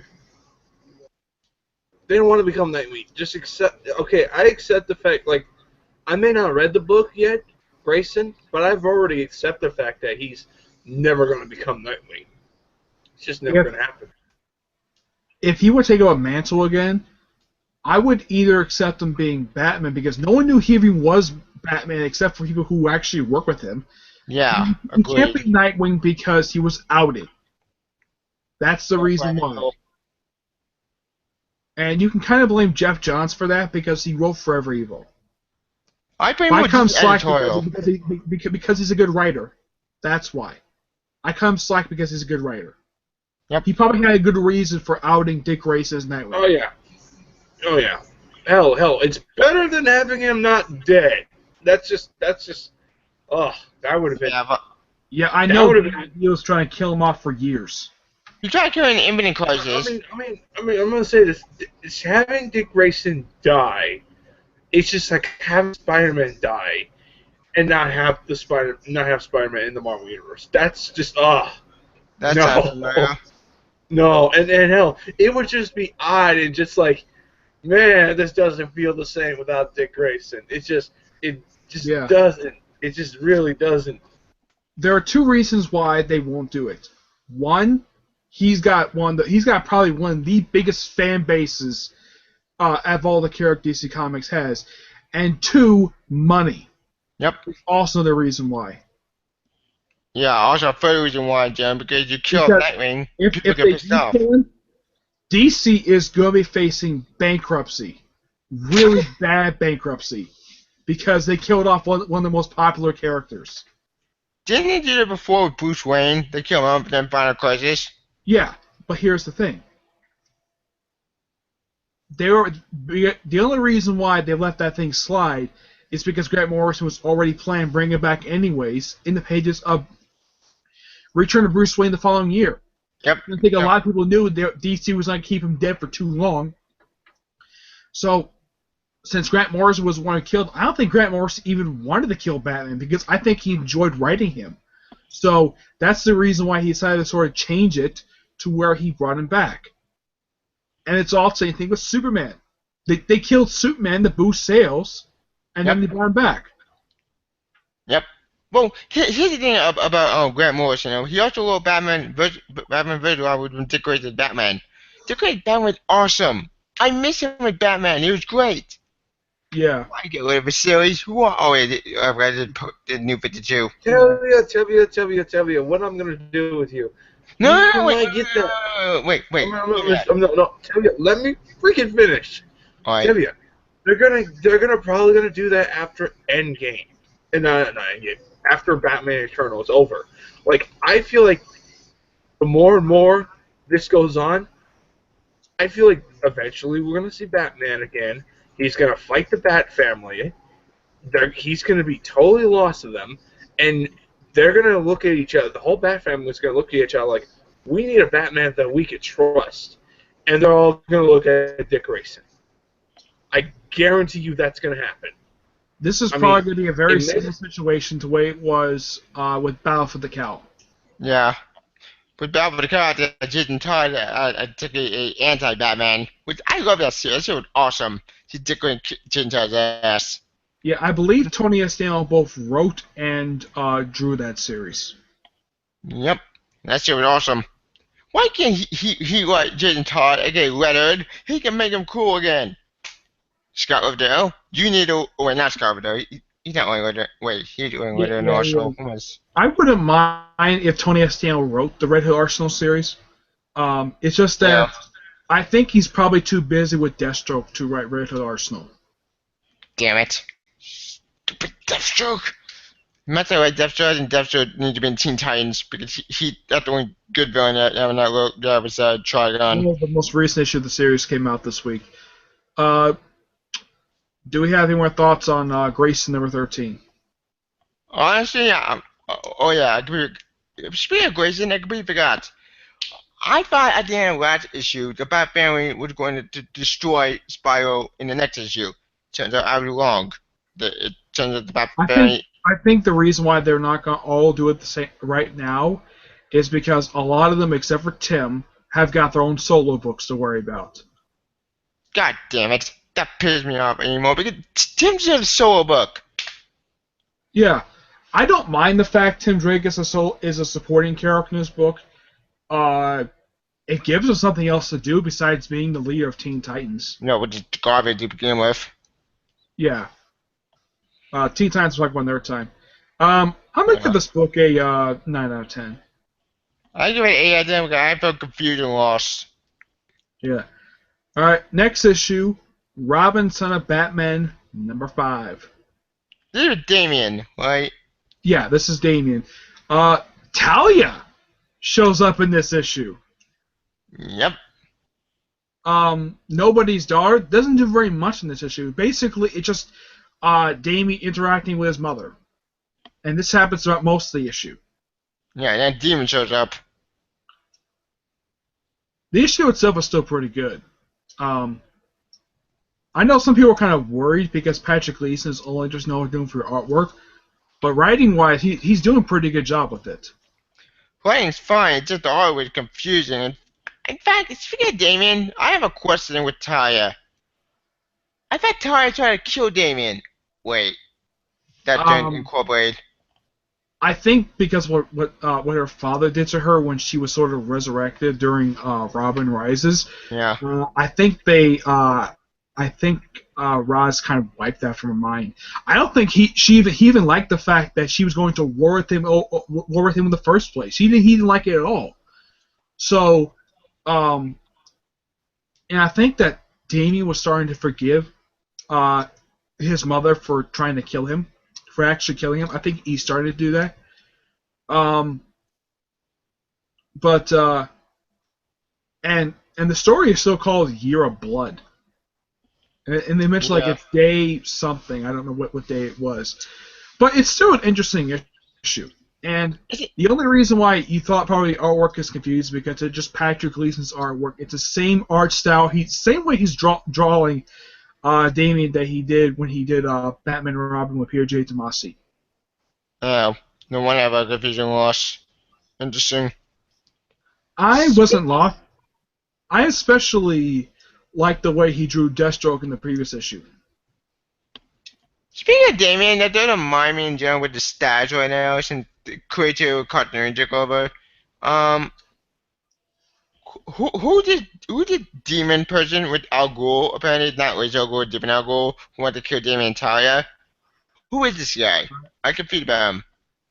You mean the creature that Damien's with?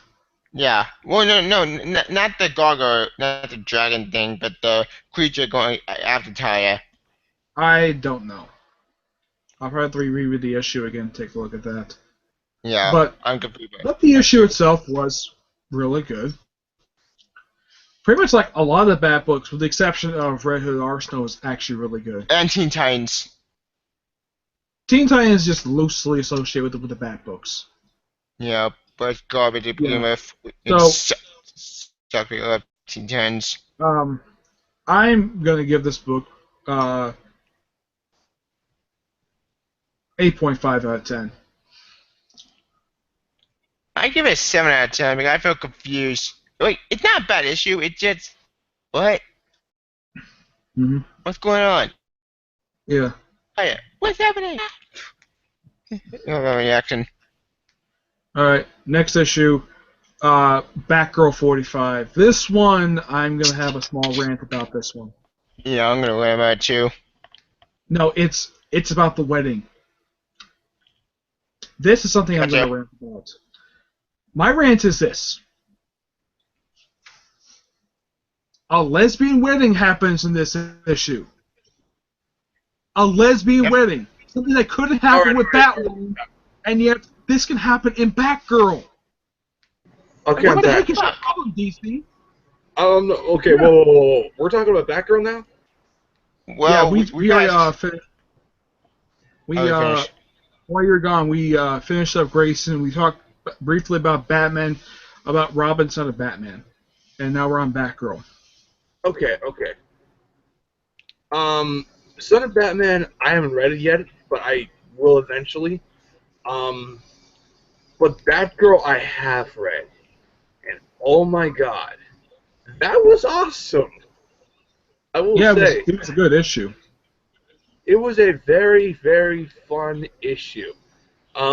However, I kind of look at DC as you have a marriage. DC, you supposed to be. I'm like, I thought you were kind of like, don't accept marriage. It's just the ironic. Yeah. Yeah, and my rant was that, yet DC allowed this marriage to happen, but yet they wouldn't allow Batwoman to marry her girlfriend. Well, it's because she's a big character and they don't accept that. That's why. That's why their top dogs won't have marriage and have family couples. That's why. Even though And Superman was married for years. yeah, and that's true. But they actually technically him is the only character practically that has a couple. I mean, that has marriage, Actually, and that's it. This is no. This is counting pre-52 and New 52. Lois and Clark and Wonder Woman and Superman. They have their couple. It's a couple book. It's a couple. You've got to accept. Yeah. Got to say that. I mean, like, it's just DC's just being DC. I mean, Yeah. and Marvel being Marvel. Yeah. Sounds familiar. And I've heard. I don't know if you heard this, Edgar, but when Batwoman was still coming out, and when they split up her, when they had her and Maggie split up, I heard some people calling DC homophobic. oh yeah, oh yeah. Yeah. They're probably gonna, they were. I feel like there's going to be another Batwoman title, and that I feel this is just me. I feel like a writer needs to redeem her character because the last character, the one that ended ruined her character to the point where it lost a fan base. DC's Agreed. X-Man Mark Andrego. This is why I've heard him referred to as. I've heard from one person that they refer to him as DC's Yes Man. This is Josh Hayes. He refers to Mark Andrego as DC's Yes Man. I do kind of agree with that because I think DC was kind of basically bullying Mark Andrego throughout this whole series, and yet when he writes other books that's not Batwoman, they're actually really good. Mm-hmm. Yeah, agreed. I feel like And- well, if that's the case, then he was kind of forced to kind of break them up. It wasn't even his plan. His plan was gonna marry, but then DC pulled the plug. Yes. Gee, that Yeah. sounds familiar. Yeah, no, don't bring him in. Don't bring him in. That's a different When- story. When Mark Andrego Fine, I won't. Not this the time. previous creative team have been forced off the book. J.H. Williams III and Hadian Blackman. Hadian Blackman was the writer. J.H. Williams III was the artist. And I heard somebody brought up something that maybe Bendis again called to have these two jump aboard the Marvel, but only Hadian Blackman took that call, and he did Elektra. It was really good. Yeah.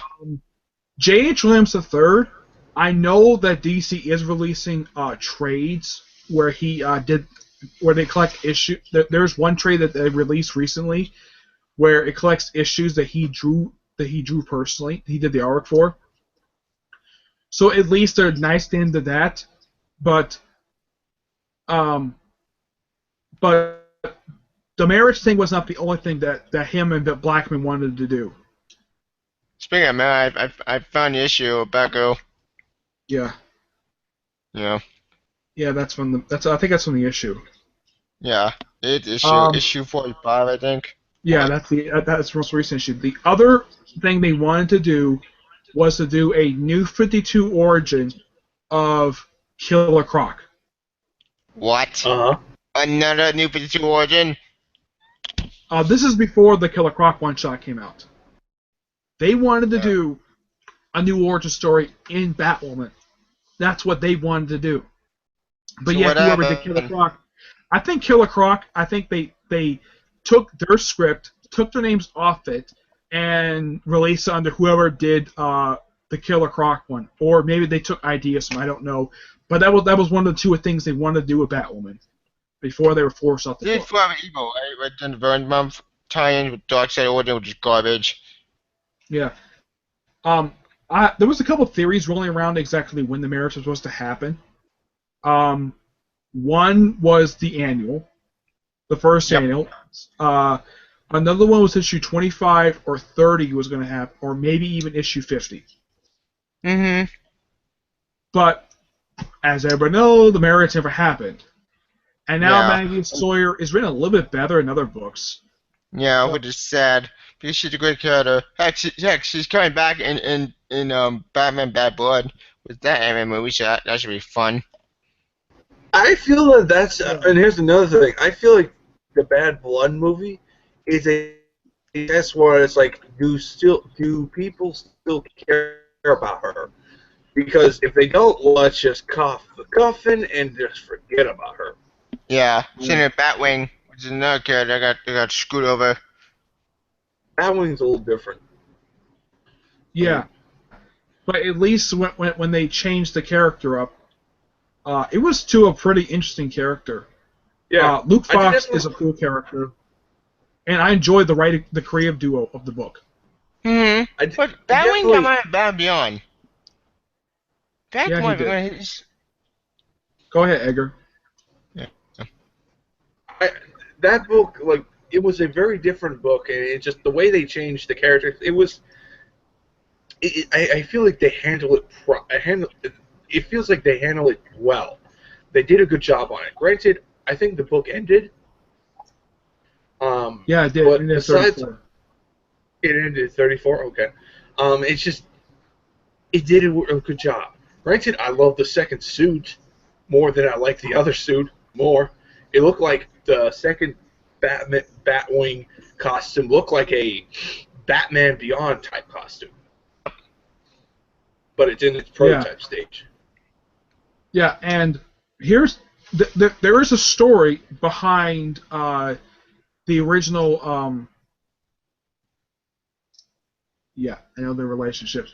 The story is of how Grant Morrison got the idea for the Batwing character.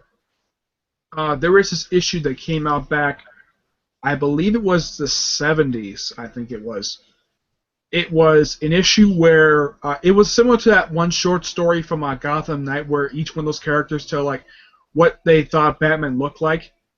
One of the representations of the character was basically how Batwing currently looks. Well, not the same color, but just a black guy in a suit, and like his overall look.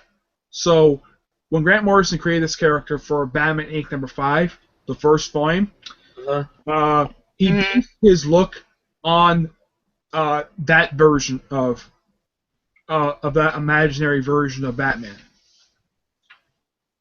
Mm-hmm. Interesting.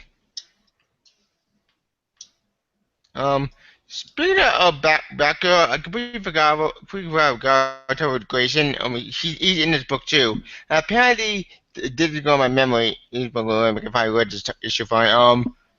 Why is Grayson fine trying to bother now, and why is she there? I can't be with you because I'm an annoyance and I can't be with you because of bullshit reason, and this is the first time meeting together because... I think this issue takes place during Batman or Arm Eternal. Yeah, but it's confusing because you're the first time to meet each other again, which doesn't make any sense because they met in Well, Grayson. at least it does a better job of what happened with Grace #12. At least Barbara got a chance to talk to him for more than just, I don't know, 2 lines. Yeah.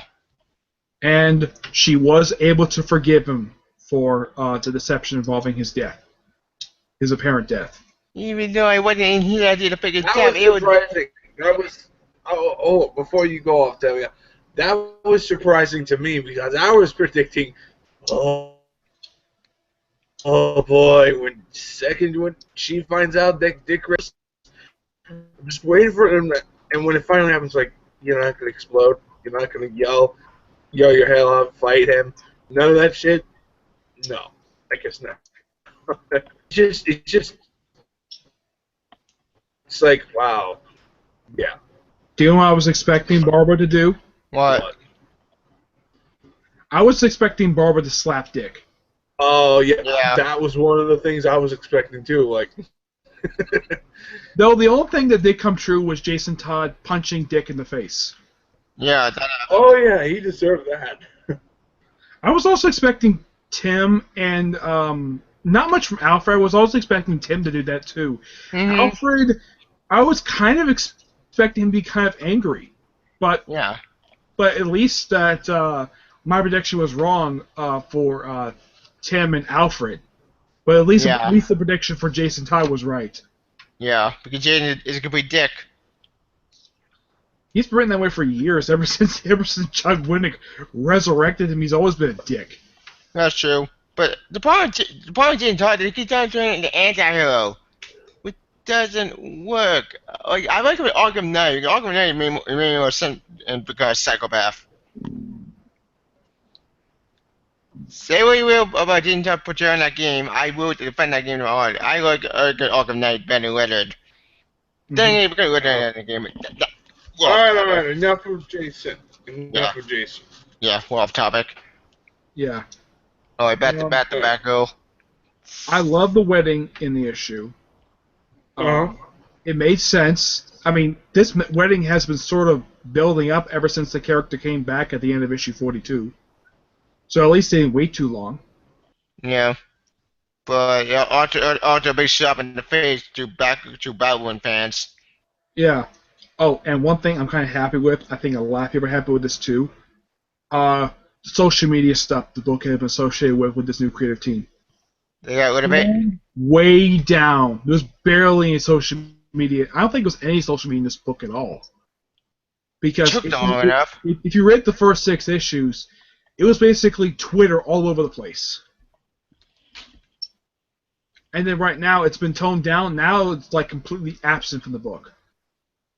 What took so long? Why didn't they just want to get rid of the social media bullshit?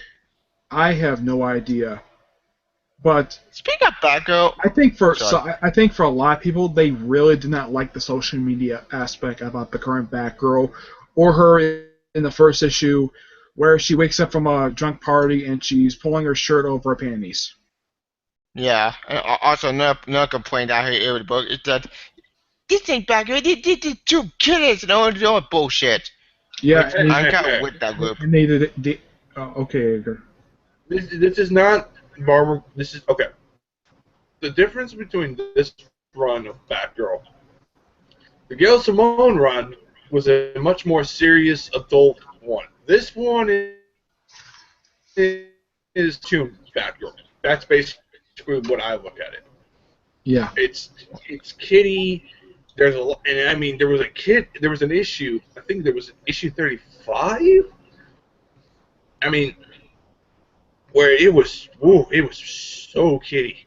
I mean, and I was like, wow, I could see this in Cartoon Network playing this shit all over. It was just like, wow. Did you have a problem when they changed the suit? I did. Yes and no. I miss it, but I was wondering what the fuck happened to it. I was like, what happened? Did she lost it?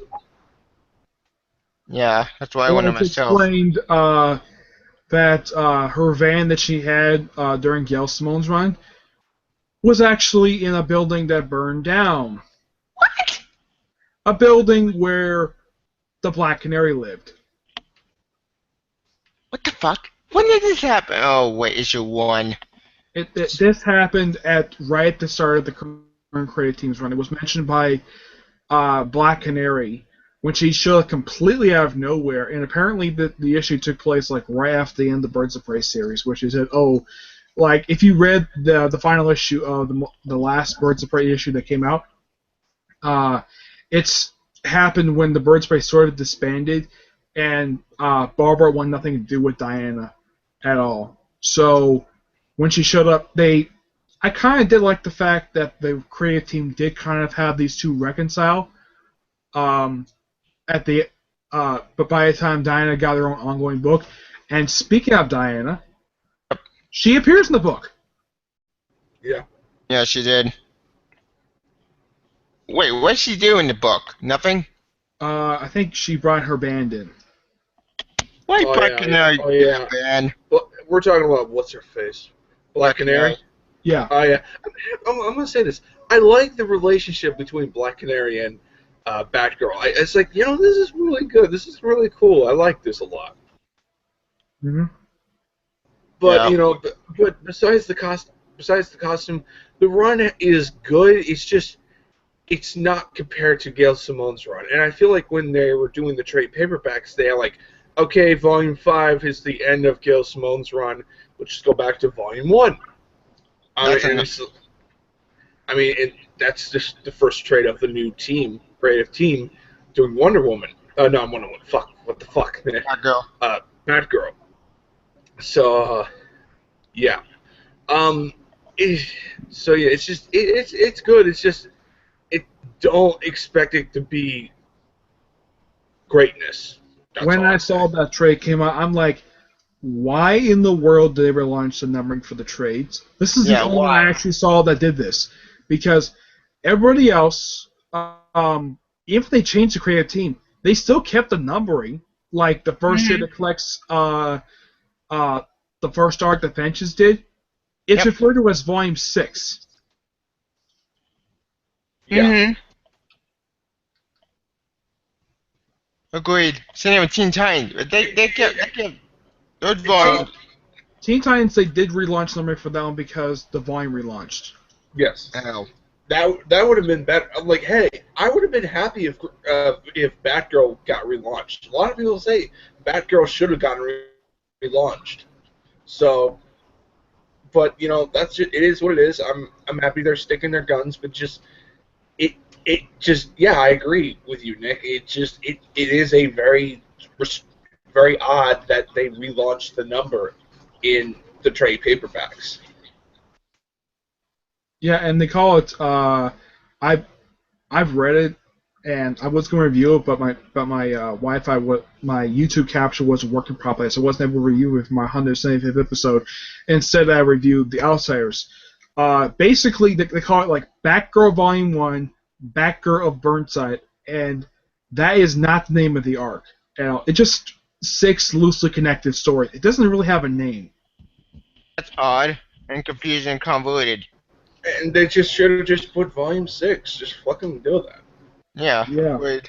Because I every mean, time it makes sense. if you look at the entire run so far, the arc doesn't have. There's like no name for arc. It's basically like a series of one-shot issues, one or two shot issues. That's simply what this run is. It's okay. Mm-hmm. I just like to see an arc, maybe one. I Agreed. think that the new team writers needs, like, if it only can go so far until to the point where the creative team needs to go, because I feel like I'm giving it to issue 60, and 60. I feel like issue 60. So we're gonna got Yeah. 10 or 20 issues left. But like, I'm giving it chances to ever until to the point I feel it's time.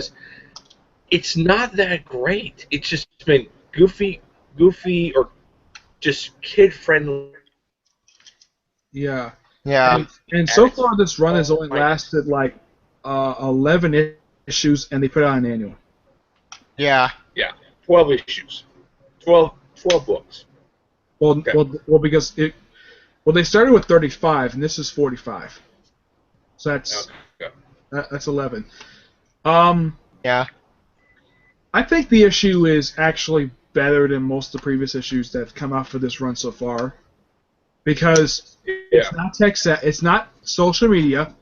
It's got better writing with it than the previous issues. The Yep. artwork is okay. Mm-hmm. Go ahead, Edgar. Oh. Mine, good issue. Just needs more, a little bit darker, but it'll never happen. But I will say this: it was a very fun issue. Hmm. I'll go next. After me. Personally, in my opinion, I think the Batgirl series is a complete train wreck of a series, but I will give it issue credit. At least it was better than all the other issues combined, but that's not saying much because this series it's never like Gary Simone's run or a 70 Brown's run or Cassandra Cain's run. Just look at it as a Batgirl cartoon show. That's what I look at. Yeah. Yeah. Not like That's the 90s cartoon lighthearted. show. That's lighthearted than ever. Okay. Yeah, What would we give wait, this I book? gotta give my rating. I give it a 6 out of 10. Mostly because we were doing good issue we have. Other than that, I got nothing. Also because the grades in the book. Mhm. Edgar. 8. 8 out of 10. Same with me, 8. 6 out of 10. All right. Next book is Deathstroke number 11. I never read it. Same here. I have. This was actually really good, and they do make a reference to a couple different things happened recently. Oh, and with this issue, Deathstroke breaks into Bel Rev, What's Why? that?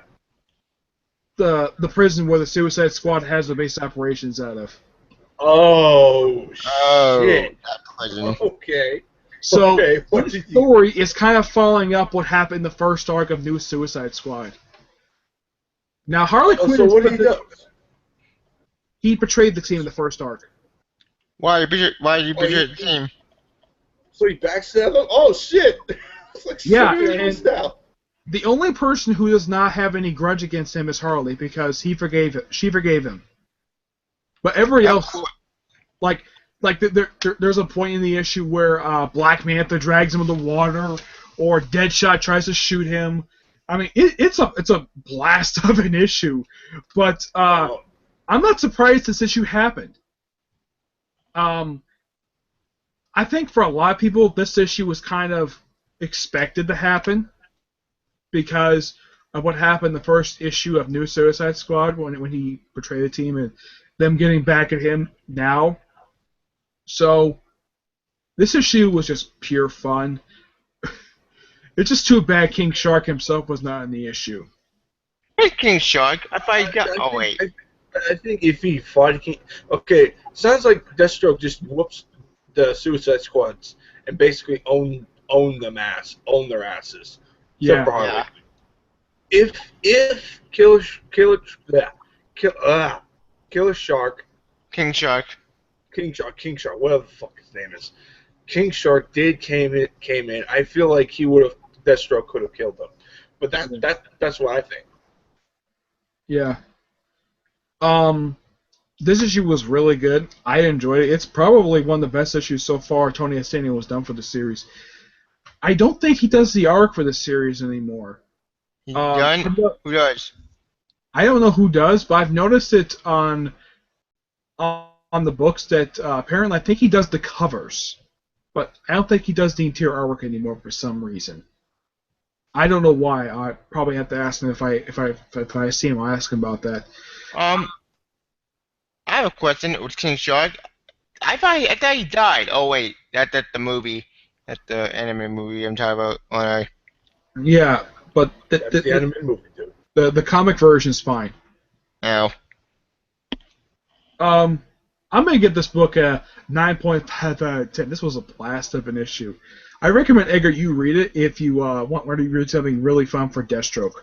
I read a few of them, and it's just like I haven't got back into it. I think it's definitely better than the last one. Who wrote the last series? Was it Rob Liefeld? First was Kyle Higgins, and then it was Rob Liefeld. I think it was like one other writer after that. It was like 3 people who wrote it. Oh Yeah. God. It was a hit, and some of it was good, some of it was bad. It's just it was a hit or a miss. I mean, and I kind of like, let's forget about that shit and just go on writing it. Yeah. All right. Yeah. Rob Liefeld can't write for shit. Yeah. I disagree with you on that, but that's just strictly me and you. Yeah. Yep. All right. Next is We Are Robin number 5. David Tim Drake, right? No, this is the group of this is the gang of Robins. No, I know, but it's a guest star Red Robin. No, that happened in Gotham Academy. No, I never read it. I think I didn't read it. I'm not sure. I don't remember. Edgar. Okay. In this issue, they kind of one of the weirdest things about the issue opens up where this homeless guy who turns out to be a person that Robin's going to meet, he runs into a Talon. What? The Talon from Clubhouse? Well, he runs into a Talon. A Talon. At least it's not the biggest talent that the court has. He's like one more. He's one of the big ones. I'm not sure who this talent is, but it is a talent. But when I look at him, that's a talent. If you open up the issue, you see that you see a talent as soon as you open up like the first couple pages of the book. Gotcha. Basically, the whole purpose of this book is just it's a Duke. It's the character Duke Thomas, the one who got Cycrate for Zerier. Yeah. This is just his series, and he's the primary focus of the book. Campfire. Yeah. Well, he was recruited to the Robbins gang, and apparently he's the leader of the group. He was made the leader of the group because he worked with Batman. And they go to like this junkyard. It's an interesting issue. But it's got pretty good artwork. I don't remember what. I think I found it. Okay. You see the talent? Yeah. This thing loads. Yeah. But the biggest talent I have ever seen, Tevya, is the Gotham Butcher. Never heard of him. He's from the book Talon. The one with the character Calvin Rose. Hmm. He is freaking huge. He is like 7 feet tall, and I think he might be dead. He got killed off in issue 12. And, man, that sucks. He's responsible for killing a lot of people, and if you read All-Star Western when the series starts off, they mention a Gotham Butcher, and I think it might be this guy. But this guy first showed up in the DC universe after All-Star Western started. They never reveal who the Gotham Butcher was. Interesting. Wait, isn't All-Star Western with Jonah Hex? I'm not sure where he is since the series, and like, I don't know what DC plans to do with him at all. Yeah, I miss Jonah Hex because his series was awesome. All-Star Western. In fact, that's the only good New 52 issue besides Batman, Aquaman, and Green Lantern. Yeah, but you can kind of blame the Jonah Hex movie for the Jonah Hex comics not succeeding very much. Yeah, thank you, movie. I've seen the movie. It's okay. It's bad.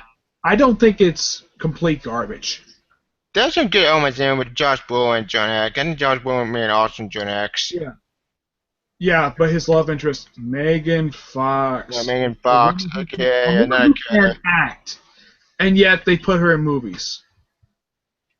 No, I think the only film she was good in was Jennifer's Body. Yeah, that's about it. Yeah, it's better than her performance in Transformers. Agreed. This just it's an okay series. We Are Robin. I'm gonna give this issue a 7 out of 10. This issue. All right, next is Hey guys, I gotta go. Something unfortunate happening. I'll let you guys leave you off. Okay. Alright. See you, man. Alright. Alright, just us. Yeah. Next issue is Gotham at Midnight number 10. Oh, I never read it. I got it. Nothing. It's kind of like a procedure book. It's with the Spectre. Spectre? Wait, with Spectre? Yeah, John Corrigan and someone else? Jim Corrigan. Oh. What? Yeah, and apparently Ray Fox writes the Spectre right now a bit differently than what he did when the first series first started. Apparently, this guy, he writes the Spectre as a guy who loves to kill people. A lot. What? And I got the Spectre. I think it was like, I think it was in the previous issue. Jim was doing something strange, and all of a sudden, boom, here comes the Spectre and kills 2 cops on the spot, right in the interrogation room. And they're trying to shut down his midnight shift precinct. You gotta be fucking kidding me. The internal affairs are trying to shut down the midnight shift because apparently they're not doing enough arrests and they're not processing their evidence properly. It's weird. The series was good when it first started. I do like the fact that Ben Templeton I didn't mind his artwork. I have never had a problem with his artwork at all, though I've seen what the guy did with the Silent Hill book. Which one?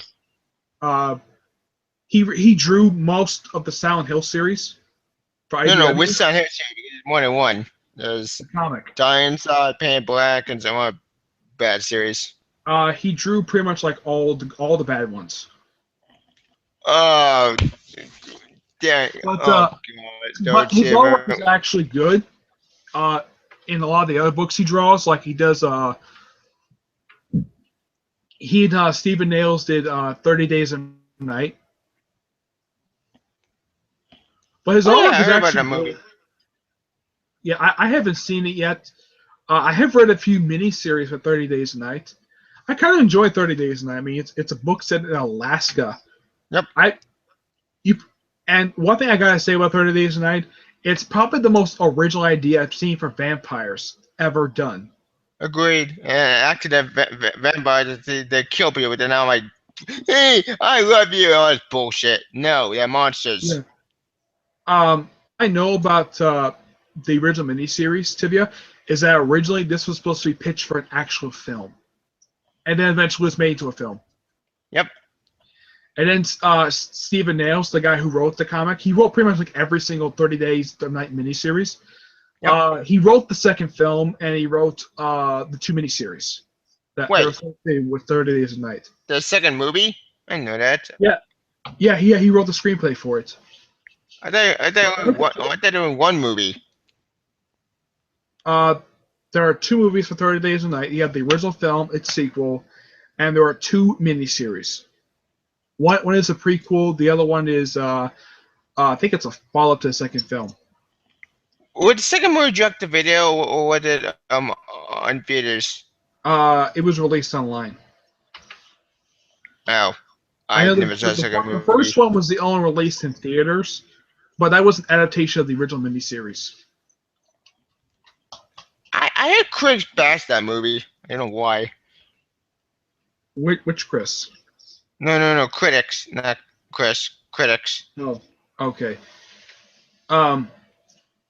Yeah, but this series, I do like the writing of it. I just don't like how he's treating the Spectre. I like the way the Spectre was when the series started, where he wasn't featured all that much, and they were building up the scene to Spectre. It took a few issues. I mean, you don't see him fully until like issue 4. But the series was really good when it started, and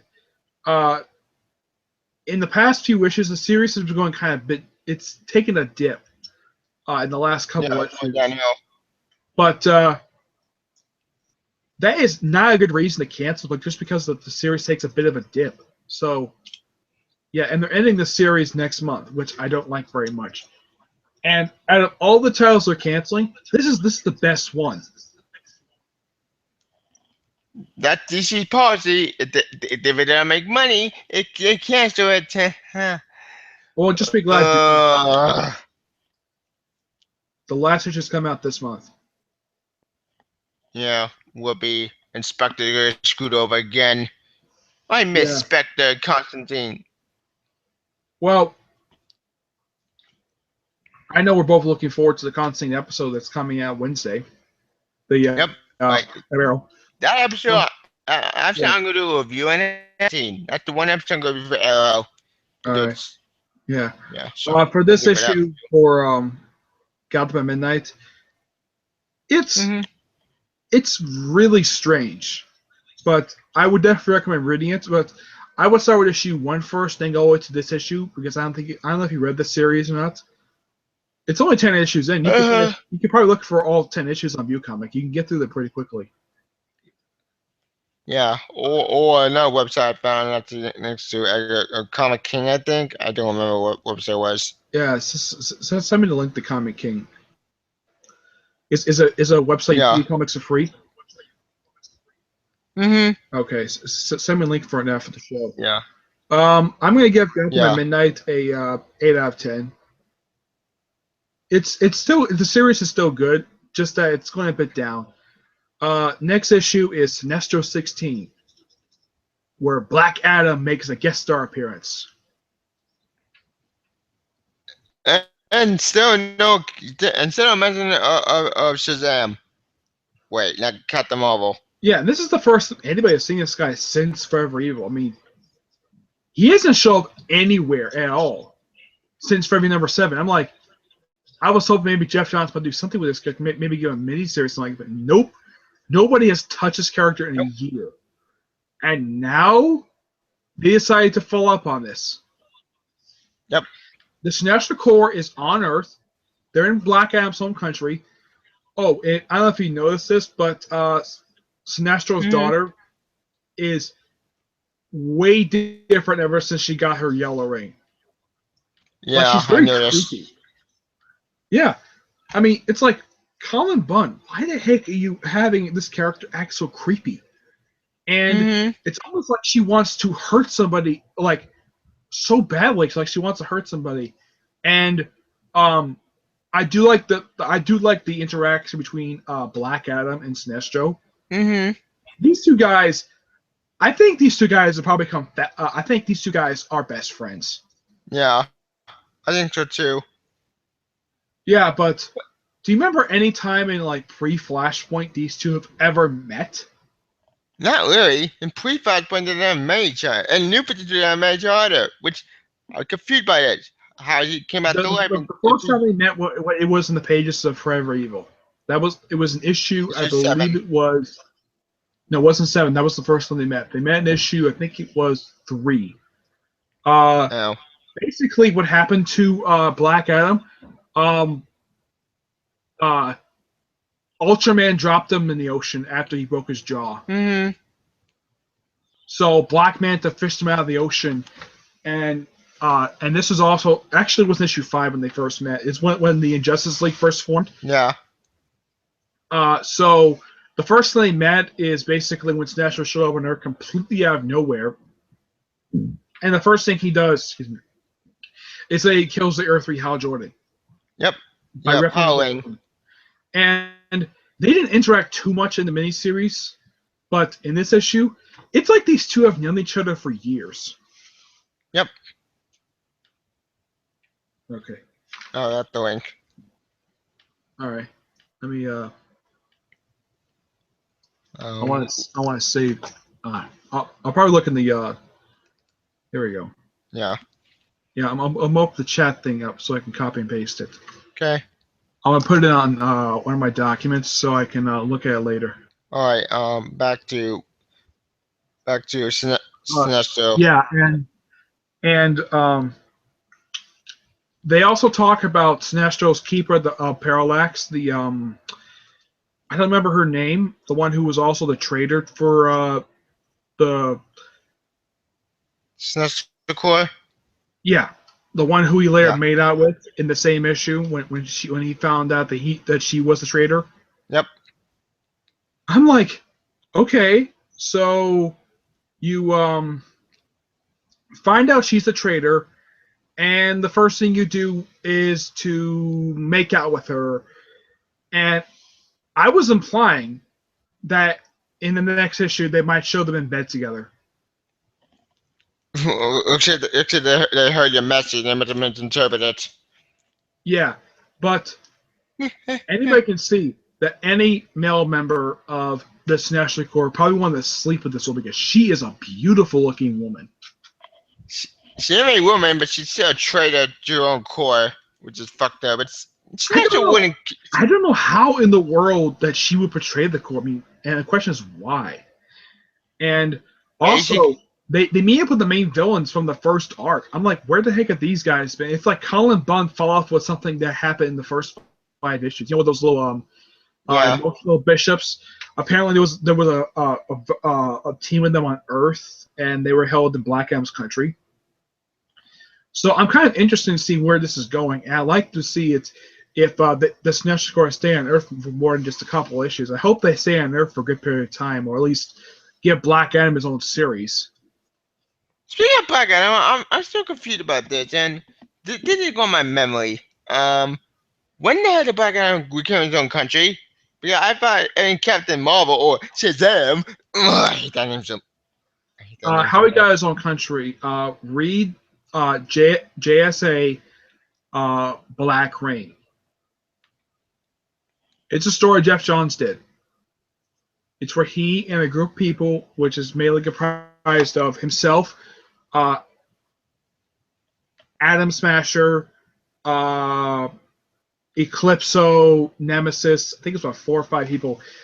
They invaded Black Adam's home country, and Black Adam, not Black Adam, Atom Smasher killed the dictator by stepping on him in its giant-sized form. And this was the second. Yeah, and this was the second. This was like the third time that Atom Smasher's killed somebody. He also killed. He also killed Hawk, who was extinct, and he also killed the leader of Cobra, the DC version, the DC cult. He killed the leader. Gotcha. It was a cross between JSA and Hawkman. It's a really good six-part. Justice America or Justice Society. Yeah, it's pre-52, not new 52. Yeah, it's pre-52. Gotcha. But in the current continuity, it's explained in the Black Adam one-shot how he takes over the country this time, where there was this group who called themselves the Sons of Black Adam, and they sort of revive him somehow via his ashes. They somehow get his ashes to revive him, and the first thing he does is that he takes over the country. He actually kills the dictator this time, and then the issue ends with him flying off to confront Ultraman in Justice League number 24. Great. Oh, goody. Whoa, I should be happy. I'm not happy. I'm just ticked off that cut them all or screwed over. Yeah, but I kind of like it that Black Adam is an anti-hero. I like Black Adam the way he is. He's been an anti-hero since 2001. Yeah, ever since World War III. No, anyway, that's not true. World War III, when he went nuts. It was after. It was thanks to his parents. This actually started with the last issues of Power Shazam. That is when they started to have him turn good in a way. Yeah. Where thanks to he was able to convince a court of law that he didn't kill Billy Batson's parents. You want to know how? How? His fingerprints. That he and 10th Adam have different fingerprints. So technically, Black Adam legally did not kill Billy Batson's parents. What? It's explained the Power of the series. It's pretty much like with that series. Actually, I need to read reviewcomic.com. I'll probably the one that wrote the series and who actually drew a good chunk of it. It was Jerry Ordway. It's a beautiful series. You would love it, Tevya. Yeah. You can actually find it in a new comic. Yeah, I read it. Yeah, I love that series. It brought back Captain Marvel Jr., brought Marvel into the universe. These post-crisis, not pre-crisis. And Jerry Ordway wrote Captain Marvel Jr. like a jerk. Yep. Yeah. For this issue, I give this issue a 9.5 out of 10. This issue was really good, and probably better than the last 10 issues that's come out for Snash Show. Yeah, this is probably the first time post Convergence that the book has been good. I mean, this good. Yeah, agreed. Post Convergence didn't do jack shit. Actually, it gave it 3 series. Terrors, where I don't give a damn about. Titan, which I'm treated. I'm hoping that series fixes the Titans. And Superman and Lois Lane, Clark and Lois Lane. That's my favorite series at Post Convergence. The thing about Titans Hunt is that some of the characters are starting to remember pre-Flashpoint. Their memories of current continuity are getting mixed in with pre-Flashpoint. Yeah, which is confusing. I don't mind that very much. It's an interesting idea to do. All right, next issue to talk about is Cyborg number 4. Never read it. Yeah, it's written by David Walker, who wrote the Shaft series.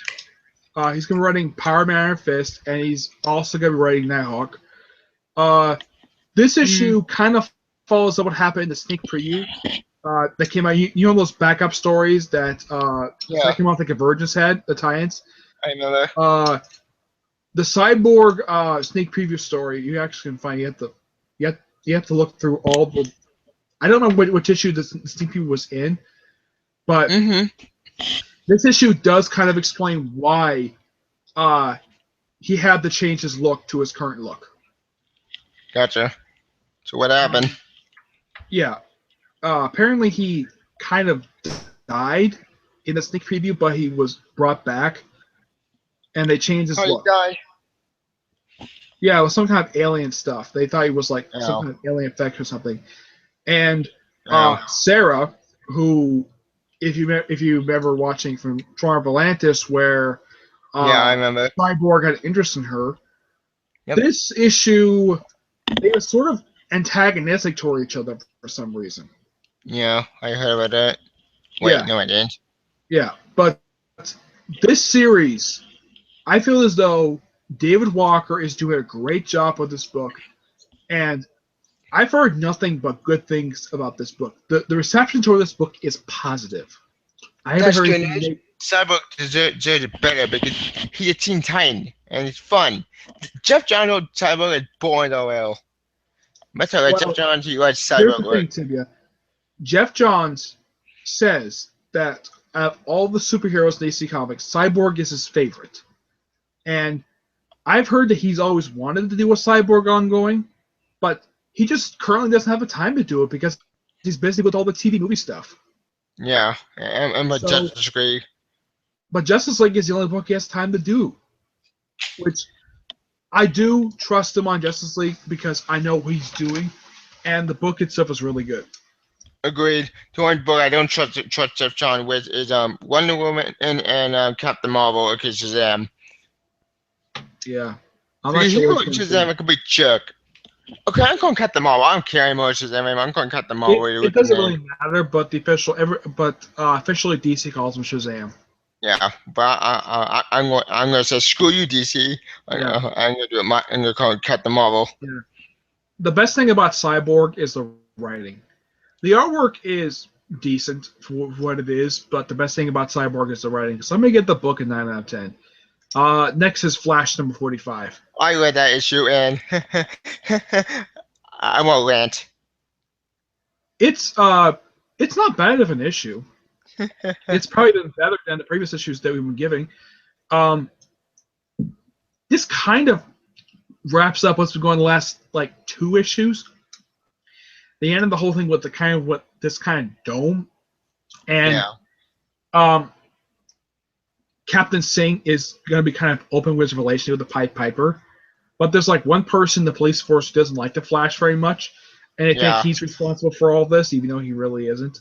It's like Robert Venditti created a character to be a police version of J. Jonah Jameson. Yeah, which is stupid because if you want JJ, I can read old man JJ. Wait, old man JJ, awesome. Min 616 sucks. Yeah. As for Zoom himself, he was barely in this issue. He only appeared in the last like 5 pages or the beginning of the issue. Yeah, so he has barely of an impact in this issue. It's just tying up a storyline that's been going on for the last 3 issues. So 3 months. I'm not sure exactly what Venditti has planned for this book at all. It's like I think he had a plan. I mean, I like the fact he brought in I like the fact he brought Emma Thong. That was a really smart move of his. It's just that he brings in a character everybody's wanted to see, and it's like he has no idea what to do with the character at all. Mm-hmm. I mean, when he started off the book, I mean, setting aside what he did with Wally West, I felt as though, set that aside. And yes, I know Wally's in this issue, and he's not an annoyance for once. It's like he had an idea what he wanted to do with the Flash for like the first. I think it's the first. I'd 5 say issues of his run. I mean, his run started with issue 30, so I'd say the first 11 issues of his run, he had a pretty good idea what he wanted to do, especially with that Buried in the Future. the one with the blue suit. Yeah, So don't he had a remind good me. idea what he I wanted got to do, pissed off and about that. I thought these issues were really interesting to read. I especially like the Future's End issue, and I like the don't. Annie.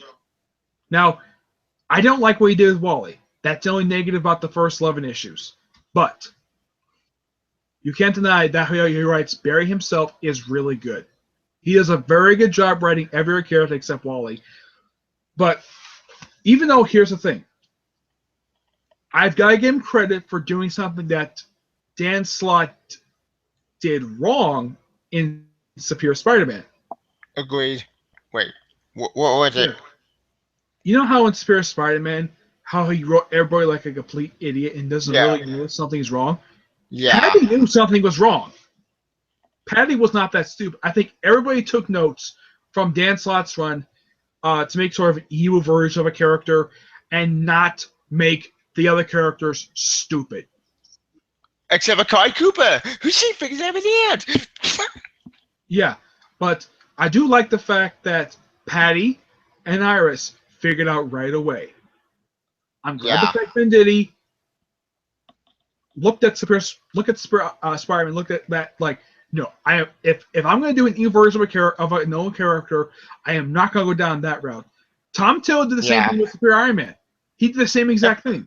So I think everybody who does a similar idea that Dan Slott did took notes and said, we're not carbon copying what he did with the supporting characters. Yeah. We're not gonna try to support him like shit. Yeah. I mean, so you gotta give Venditti credit. He writes the characters fine. Wally, I think he's doing a little bit. I think he's getting better with Wally, but at least he's not annoying. True, Darren only been done to Wally, but breaks my heart because I love Wally. Yes. He's my favorite Flash. Yes, I do agree with you that that he should not have changed his skin color at all. Yeah. But the only reason why that was because Daniel West is black. That's the only reason why they changed his skin color. Who can about Daniel West? Daniel West with the stupid character the nine you were fine. You're the battle of Flash. And you gotta thank Sean Ryan for killing him off in his new Suicide Squad. Thank God. I'm glad he's dead. Because the idiot. Yeah, Not the we're writer, gonna but talk about and the next issue, New Suicide Squad, the most recent issue came out this week. I'm gonna give Flash an 8 out of 10. It's an improvement over what Venditti's been doing the past few issues. All right. I'll get my thoughts out. The Flash. Yeah, but you can't deny he wrote Wally better in this issue. I'll give him that, but I'm still pissed off that Wally is still not Wally because here's the thing about Wally West. I'm still pissed because after winning Convergence, Speed Force, I thought we were going to get Pre-52 Wally West back, but we got Superman and Lois Lane back for Pre-52 in this universe. That's what I wanted to happen. But no, we're not getting that. We're still stuck with this Wally West, not Wally West, and here's the thing that really did piss me out about Wally West. I thought he was gonna get powers finally. Turns out Yeah. I didn't get I that. don't know if you noticed this, Tevya, but the art style looks very similar to how it's done in the pages of Superman. I mean, pre John Romita Jr. Yeah, before John Romita Jr. took over that book was awful. Yeah, but did you notice they all look very similar to that? It does look similar. Why? I don't think it was the same artist, but but if you notice this, Tivia, but a lot of the books that are not done by known artists, like it's like a lot of the books, like from very early on, the first few years of this continuity, Yeah. like a lot of the books are not Batman, use the same art style. Yeah, which is odd. I know Flash didn't do this Mm-hmm. until this creative took over. Yeah, agreed.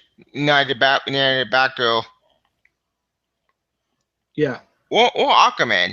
Yeah, Or but Martian I Man. Oh think wait, that Martian Man is now we out don't of book. all the books DC's publishing, I think this is the only one that has that art style. Agreed. Anyway, where was I? Oh yeah, Why West. I thought at the last issue 44, I lost counting. But I thought Why was It's gonna get powered back. I thought he was gonna get powers because he got struck by lightning. Turns out he didn't get powers. He's still. I'm not gonna finish my sentence, but I know I it's. don't know why they're doing it now. It's like, um, I think what maybe Venditti wanted to do with Wally West. I think some people like maybe he was going to develop the character a little bit more before he gained powers. Nope, we're just getting powers now.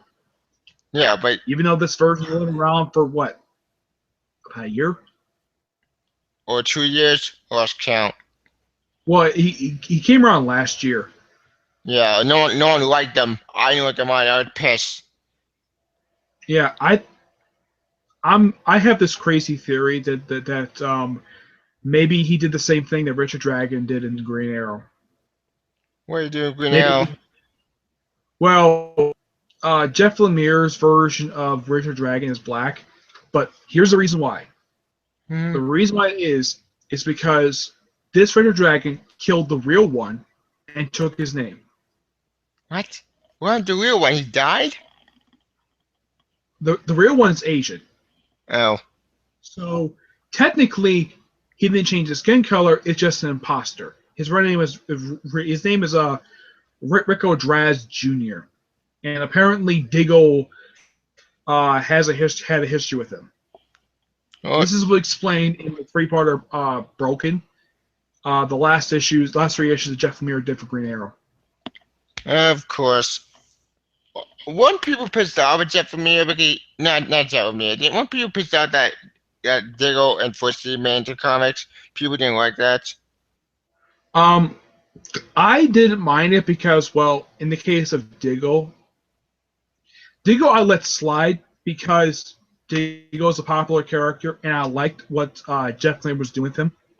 Even though he only appeared for about, I think it was about 4 issues of his run. He appeared in issue 25, 29, 30, 31. Actually, it was like 5. He appeared in the last, from 25 and 29 and 32. As for Felicity, bringing her in, it just because Andrew Kinsberg is the showrunner. Well, he was the showrunner on Arrow, and he created this version of her. So he brought her in the comic because he was on the book. Oh, and that's what we got pissed off because Jeff Lemire was great. Yes, and I do give you a cat on this one about how Green Arrow is being treated. Hmm. It's like there's no definitive way to write Green Arrow. It's like whoever's writing Green Arrow writes in the way he or she wants to. Yeah, we just got sad. That sounds familiar, Joe, with Dan Shaw drawing Peter. He could drink like Peter like a dog. That's no, wait, that's not you. Mario treat Peter like a dog. And Yes. Mary Jane. But I know that people are huge fans of. There are fans of Lemire's run for the book, Hmm.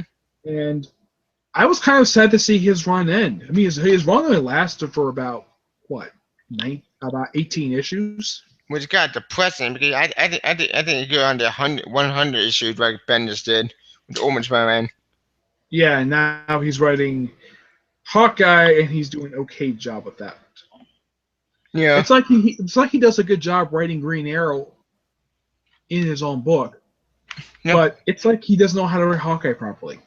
Yeah, I heard about that. And Let's when the relaunch Hawkeye comes out, we'll talk about that. Do we? Are you finished with Flash 45? I'm almost finished, but I think we went sidetrack. I'll be I'm quick. gonna get the book a 7. I would give it like a 7.75, simply because it's been better. Personally, in my opinion, I'm just still pissed off that Wally West is still not Wally West. I want my Wally married to Linda with his 2 kids. That's all that I knew and love, and I just don't care what it's. I'll give it a 5 out of 10, mostly because it's better, but it's not an improvement. It's still bad because it's not Wally West. It's still not Wally West. Yeah. That's my right. number one back. That's why I hate the series because they fucked over my favorite Flash. Mm-hmm. Look, I like Barry. He's a cool guy, but Why wait more over 20 years? Or 25, I lost count.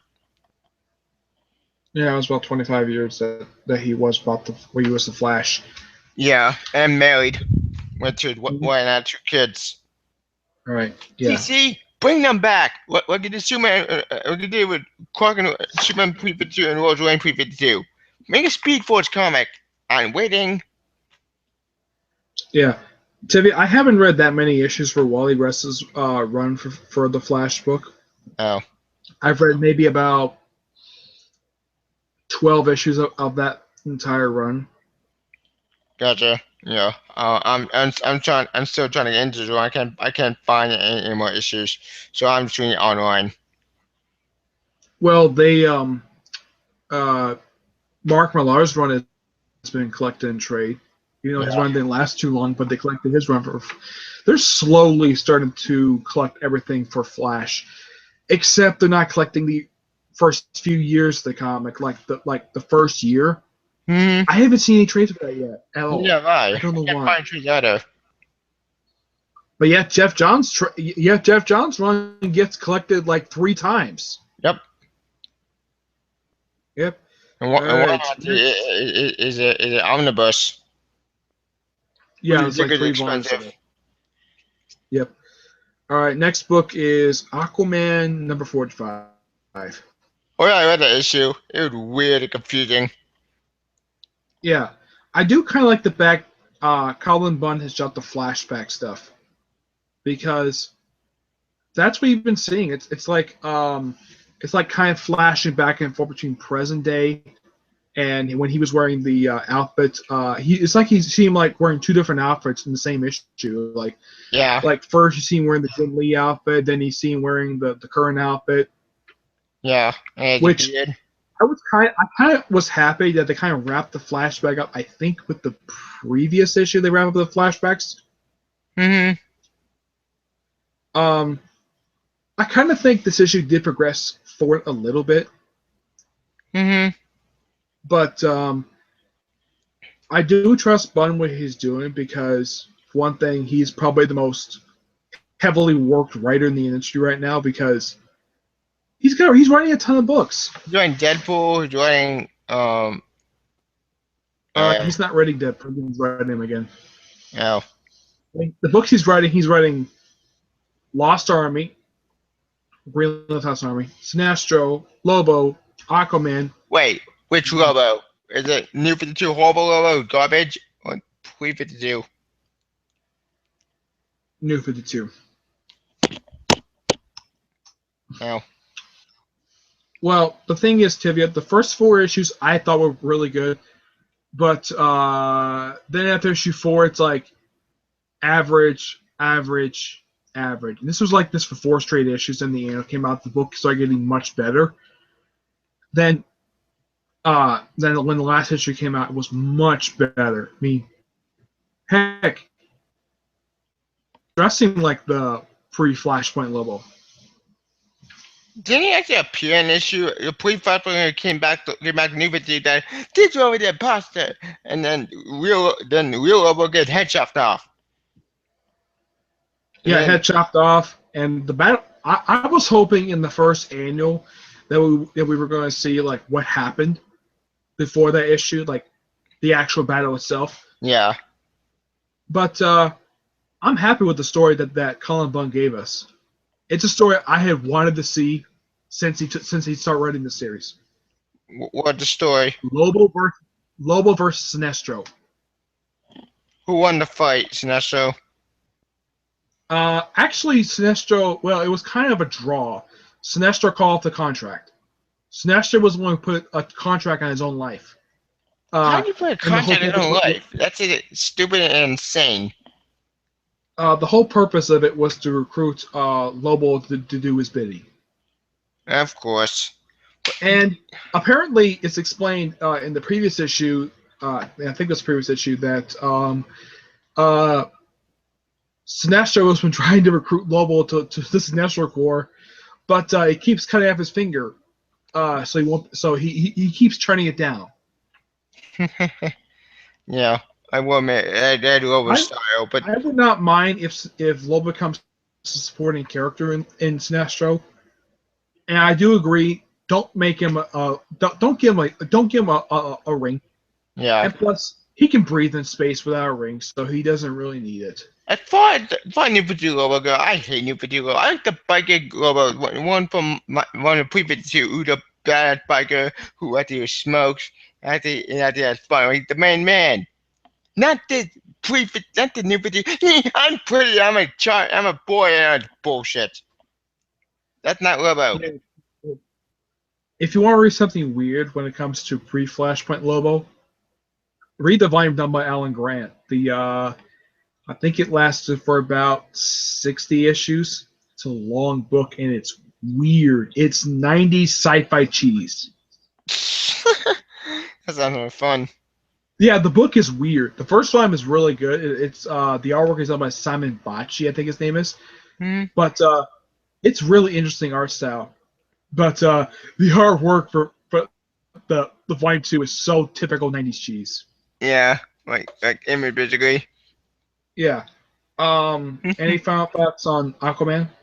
Honestly, this issue, in my opinion, is in space, which is not Aquaman being underwater with Atlantis. Put him in space, it's stupid.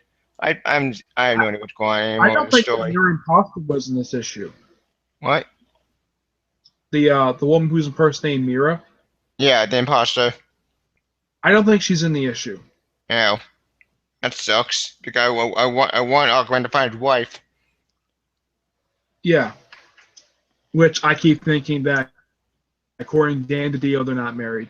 Which What? it's because of that stupid statement that Dan DiDio released. Yeah. That's the reason why Jeff Johns left the book. I'm gonna give Aquaman a 7 out of 10. It's a bit odd, but it's a bit different than what he's been giving us on this. Next is a really awesome book. He-Man the Eternity War, number 11. I did not read this, so I can't comment on this series. This book kind of reveals a couple of things. For Skeletor, he takes off his hood, and here's the thing: he doesn't have a neck, just a skull. There's like nothing there. I'm like, what's holding his head there? It's not really mentioned.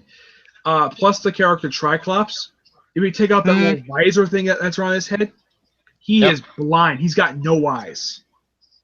That's creepy.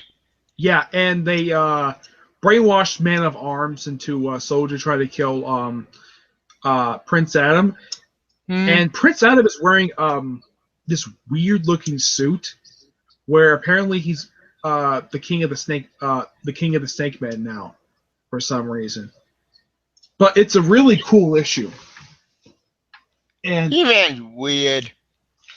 Yeah, but this is different than. But if you ever watched, from what I've heard, that this version of He-Man is inspired by the one from the reboot series from the early 2000s. I don't know what the reboot series, so I have no. I've never watched He-Man. I've never seen the film, but I know they're trying to get a reboot off the ground. But wait, which band? The live action movie was it horrible or the anime movie? Wait, is it anime movie? I'm not sure. The anime was sort of a backdoor pilot to the show. There was a live action with Dolph Lundgren. Yeah, I heard about that. That bad. I heard something that somebody wants to see him do a cameo in the remake. Yeah, whatever. I'm looking forward to what Dan Abbott comes out with next with this series. So I'm giving the series a 10 out of 10. All right, what's next? Justice League 3001, number 5. Is this comedy series that made no sense? That's just confusing. And when the future, it's the year 3001, and Yeah, and Supergirl's in the title, with Butcher Gordon's in the title. There's two Batman this issue. One is kind of like a robot Batman who's piloted by a 15-year-old girl, and then there's the one that. And the thing is, not a lot of people might like the humor of this series because it's the same humor that Keith Giffen and J.M. the Mathis gave to Justice League International back when that series was around. Before that got canceled. Well, the thing is, these two guys started the series that was known as Justice League International, Justice League America. Yep. It's title changed a couple times, and these guys also started Justice League Europe. I thought all they got canceled. Wait. Europe ended with issue 50, but the numbering was continued just like National Volume 2. Oh. Just like America ended at issue 113. Issue 115, 115 issues? Damn. Yeah. It started back in 87. Oh. I first started back in 2011. Or that the reboot, I presume. Yeah, and I know that when the series was when it was called Justice League 3000, when the series first started. Yep. Originally, they were gonna reunite the line Justice League International, but the artist got fired from the book, so they replaced it with the artist who's in the book right now. Mm-hmm. So, the only reason why I'm reading it is because I'm a fan of the writers, and I like what they did with Justice League International. That's the only reason I'm reading it, so I'm looking forward to what come out with next. But I know the series is supposed to be the replacement for Legion of Superheroes for some reason. I don't know why. Which is depressing because Legion of Superheroes used to be great, but then New 52 haven't screwed their timeline. Well, technically, the book was a continuation of what the previous volume left off. Oh. And Paul Lewis was writing it, so... And I've read it. It's actually not bad. One day I crossed over with they lost contact with their Superman, but it's still the same Legion that was there pre-Flashpoint. There was no change to it at all. DC left it alone when it comes to the reboot. Wait, but if they didn't get screwed over, then why were they in the culling, which is garbage? That was Legion Lost. Oh, wrong Legion. I got confused. Yeah, they were Time Dispatch ones, and they returned for that story arc in Justice League United. Oh, that's confusing. Yeah, I'm gonna give Justice League 3000 number 5. I'm gonna give this one an 8 out of 10. I can't talk about the series because I heard the series was just confusing, and I tried reading it, and I didn't find it funny. I just find it stupid and confusing and weird. Yeah.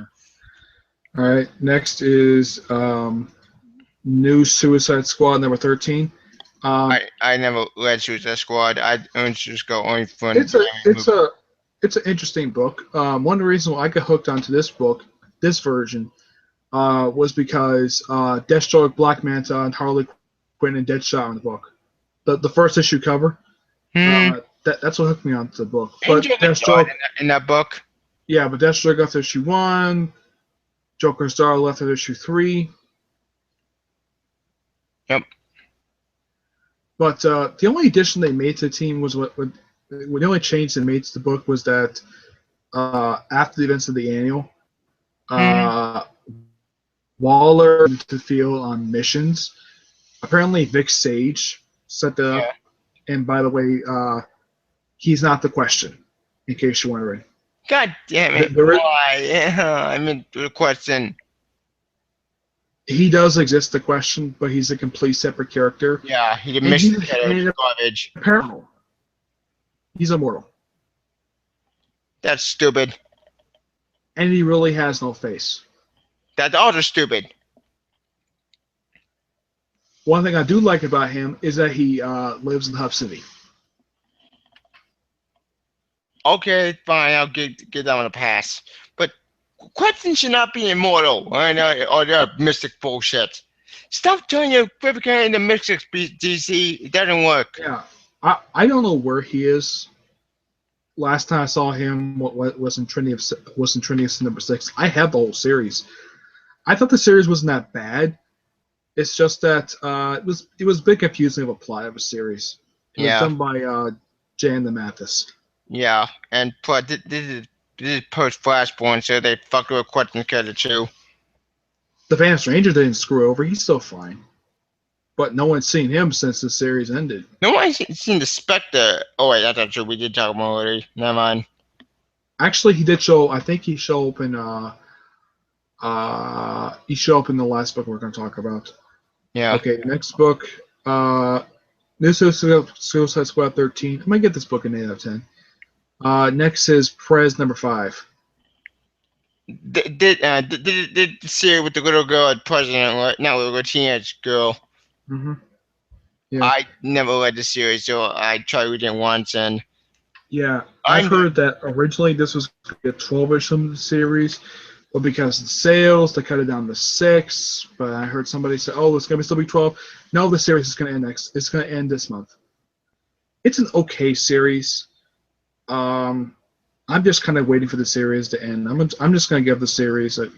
I'm just going to say the series. I'm going to give the series. I'm going to give this issue a 7.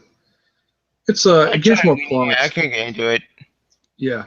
All right. Our pendulum issue to talk about for this live show is Superman number 45. Finally. And this book, no John Romita Jr. on the artwork. Yes! That's one positive. Yeah. But the story itself, I mean, Superman is still very vengeful, and it's a bit of a confusing of an issue. Mm-hmm. But I do say this. The only thing positive about this book is the change of the artwork. Agreed. I still don't really care for the story at all. Yeah, same here. I do kind of agree with Chris Ventura on this part that of the well, I don't mind Batman Superman because I think that's still really good. The 3 main Superman books of Superman, Action Comics, Superman, Wonder Woman. Superman, Wonder Woman is the best of the 3. Action Comics, I put that number 2, and Superman put number 3. I don't mind what the writer is doing with the book. It's just that the story is just kind of bad. Agreed. I would really like it if they would get rid of this stupid solar flare power. Just get rid of it. He doesn't need it at all. Oh, he's got a new superpower. And it's a power apparently he had before, and the power is stupid. And it's thanks to this power. I don't know.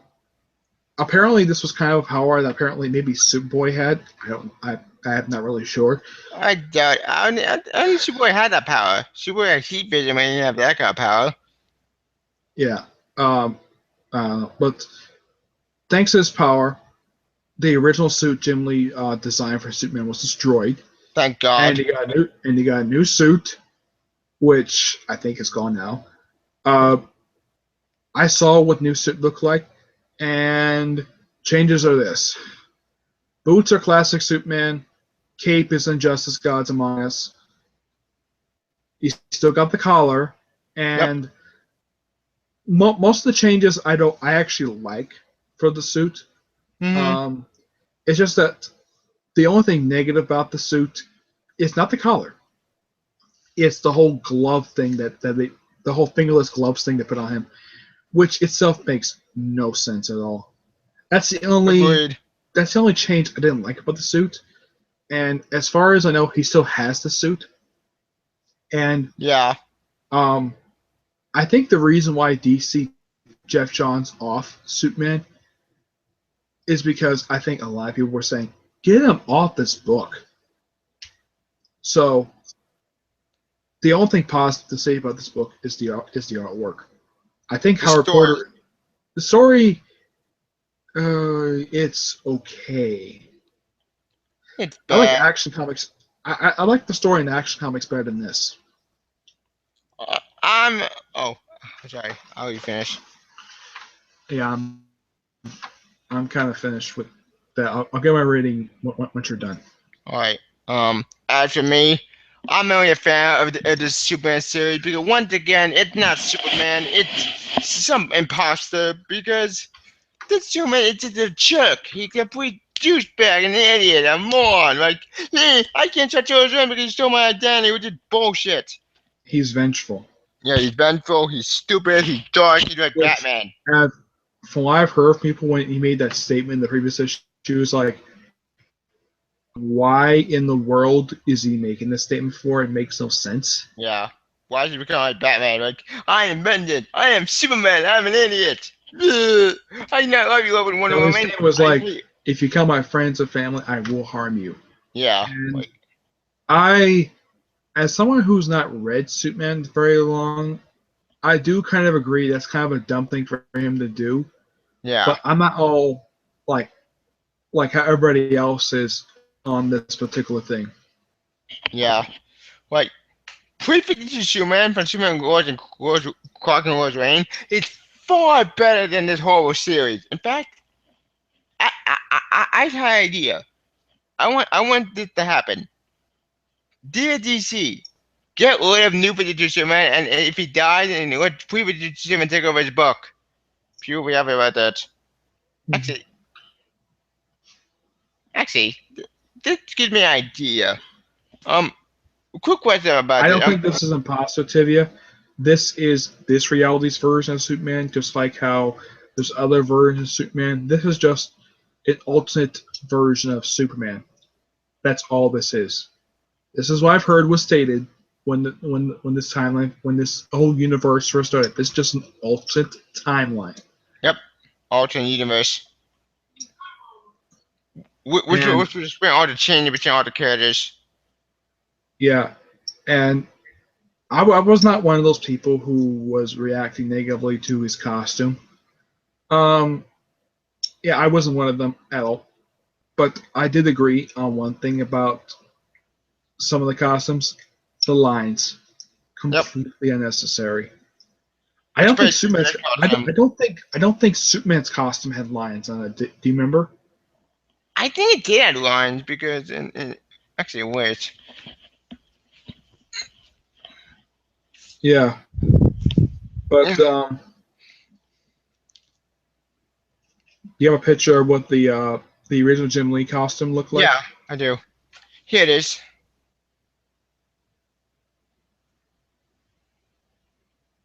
Yeah, it doesn't look like much for lines. I think of all the costumes Jim Lee drew, Yep, I think the one costume that had the most lines, I think it was probably Batman. and but Barry Allen. Yeah, I don't think Green Lantern got most. I don't think I had lines. What did you think of the change they made to Flash's costume? The current version he has. The current version of the costume, not the original Jim Lee costume, the current costume, the one Honestly, he I wears in hate. Flash. Honestly, I don't like his current costume. It's not the Flash. It's like the TV. Look, I love the TV show. TV show awesome, but it's not the Flash. It's stupid. Yeah, but at least not putting Cisco, at least not putting Vibe and Killer Frost in the book. Yeah, thank God. I'm at the Overkill and TV show. I almost see him in the comics. Actually, Five died. Kill Vibe is Flash. still alive.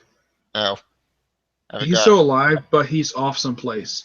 Now, if you read his book, I know uh, his book. Just Like American Spy, it is actually really good. That's a It's not shock. terrible. And here's something interesting, though. I've heard a lot of people tell me that the series Katana was terrible. Mm-hmm. I've read it. It's actually not bad. Though Well, I do agree that Anna Senti's worst book that she's put out is Catwoman. agreed. Catwoman sucked. But her other books she did, um, I didn't think her Caloran book was that bad. Mm-hmm. Interesting. I thought it was interesting, but I thought it was odd that they would give series to Caloran the Witch Boy. Oh, Why and him? I don't know. Oh yeah, and in case you notice, his skin color is gray now. Ugh. It's not really a big complaint because the thing is, he's not that very well known of a character outside of the comics. I mean, people know who Etrigan the Demon is, Yeah. but as for Caloran, he is current version. He's not evil. Yep. I think he's neutral. He only be in Young Justice. That's about it. Well, Well, and Batman the he's anime series. yeah. He shows up in Teen Titans Yep. for 2 issues, and now he's just gone. Hopefully they explain what happened to the elite. Anyways, back to Superman. Yeah, like Superman. Um, I don't have any further thoughts on this issue, so I'm gonna give this issue a 7. Personally, in my opinion, I'm not a fan of Superman. This Superman is a complete jerk, complete douchebag, and I just don't give a damn about Superman. I'm following. I'm just Superman, Lois, and Clark because that series is my Superman. Because that's the Superman I grew up in, that's Superman I love, and that Superman is way better than this imposter. And fun fact, one thing I want to have with Lois and Clark is see previous to Superman meet his other count, new with the Superman cowboy. Because that would be funny. He's seen them, but they haven't met. I know, but if they do meet, here's my advice. Here's previous to Superman. Dude, what's wrong with you? What? I'm Superman. No, you're not. You're an idiot. Make me. Yeah. Maybe he's gonna teach him how to be a proper hero. Yeah, that's what I meant. That'd be awesome. All right, and since we have any further thoughts on the Superman comic, the last comic that came out for DC this past week was All-Star Section 8, number 5 by Garth Ennis. All-Star? I thought the All-Star one ended a long time ago. All-Star Section 8. That's the name of the book. Oh.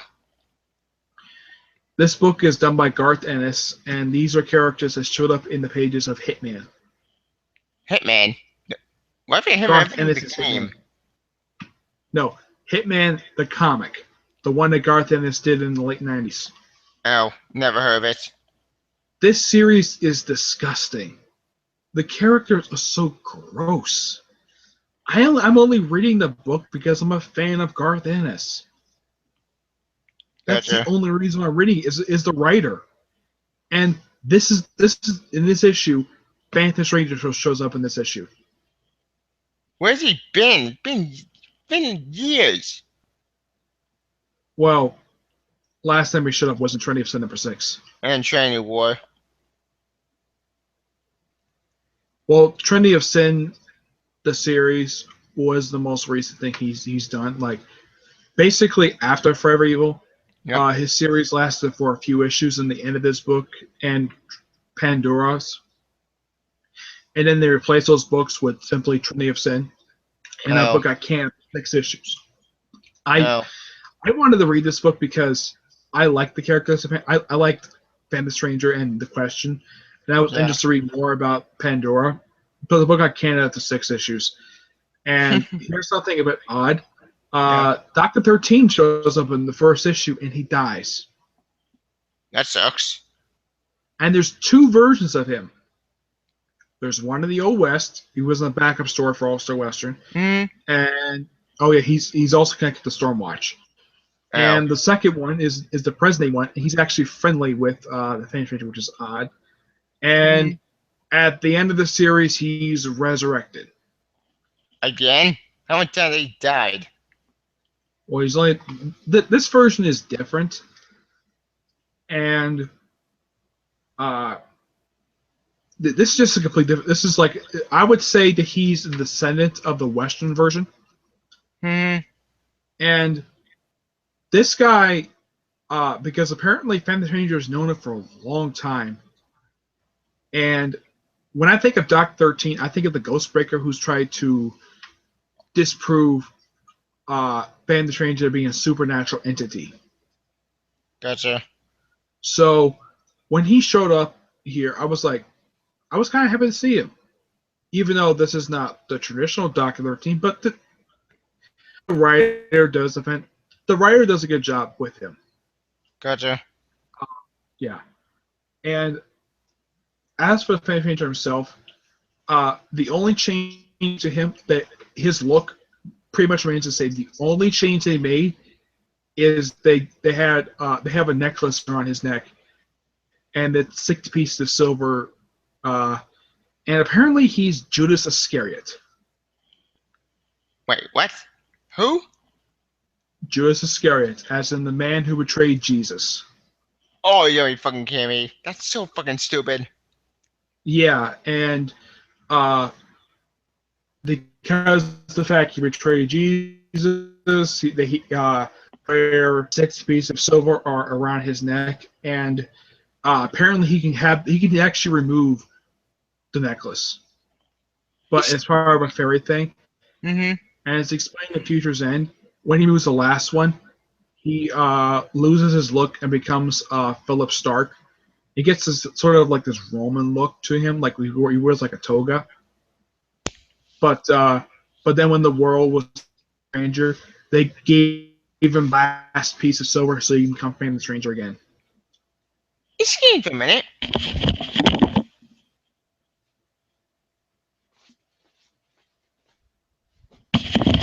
I'm not the one who did this. I think it was Jeff Johns who did this because his first post Flashpoint appearance, what was it? I think it was a backup story for Justice League number 6.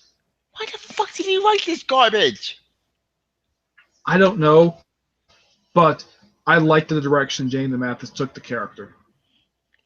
Please tell me he got cut all that bullshit and made the cool fantasy we all know and love.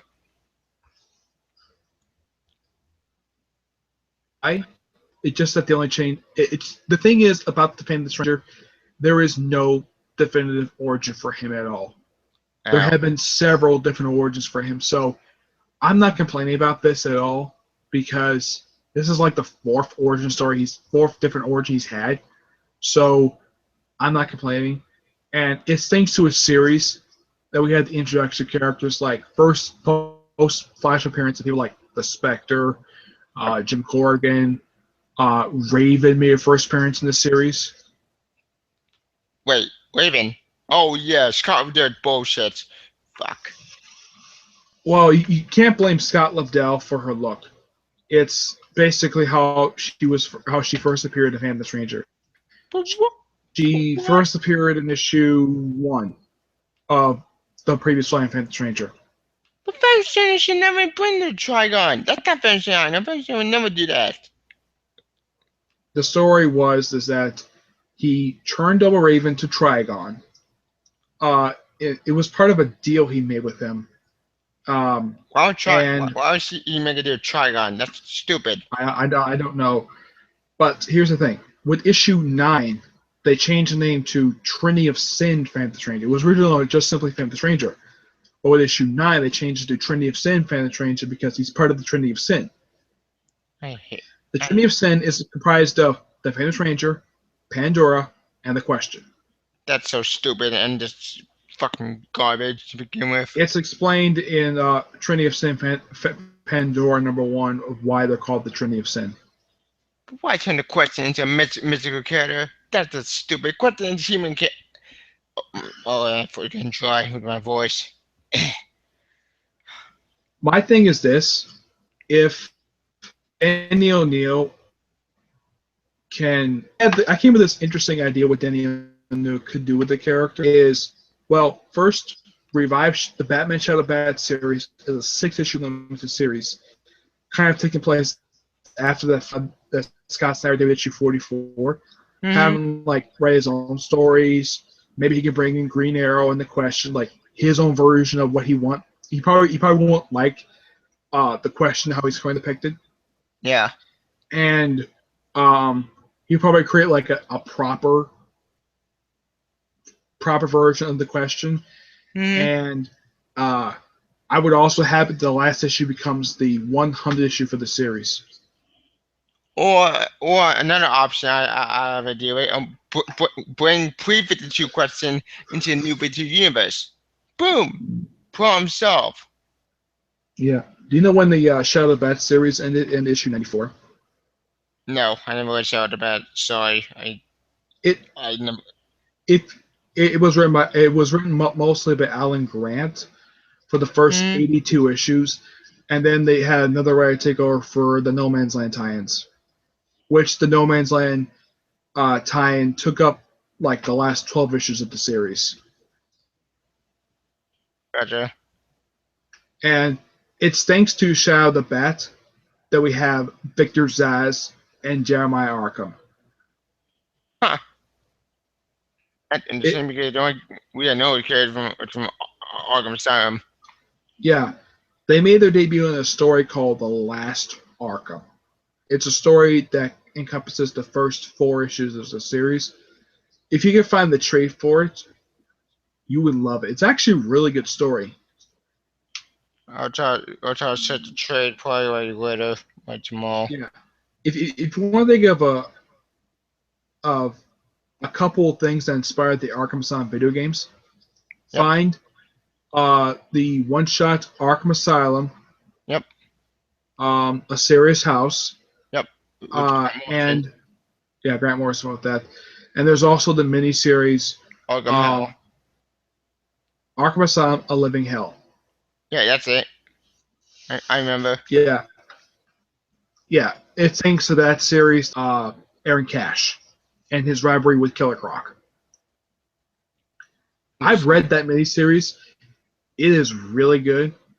And if you notice in the biography that Aaron Cash has like right after he got his hand bitten off by Killer Croc, he had a bit of Killer Croc's hide turned to wallet. Interesting. In the last issue, you see what the wallet looks like, and the bartender is like, "Nice wallet," because he goes to a bar, and this is after the miniseries is over. And apparently, there was a psychiatrist who was really a serial killer named Jane Doe. And do you know who also shows up in this miniseries besides Aaron Cash? There was a few characters make their debut in the series. Great White Shark, Humpty Dumpty. There's a few minor characters that show up in this miniseries. But you might like it if you get a chance to. Gotcha. Chance to read it. And I think that's all of the DC comics. All right. All right, I think we should wrap this up. No, we should. What, should we get the Valiant or no?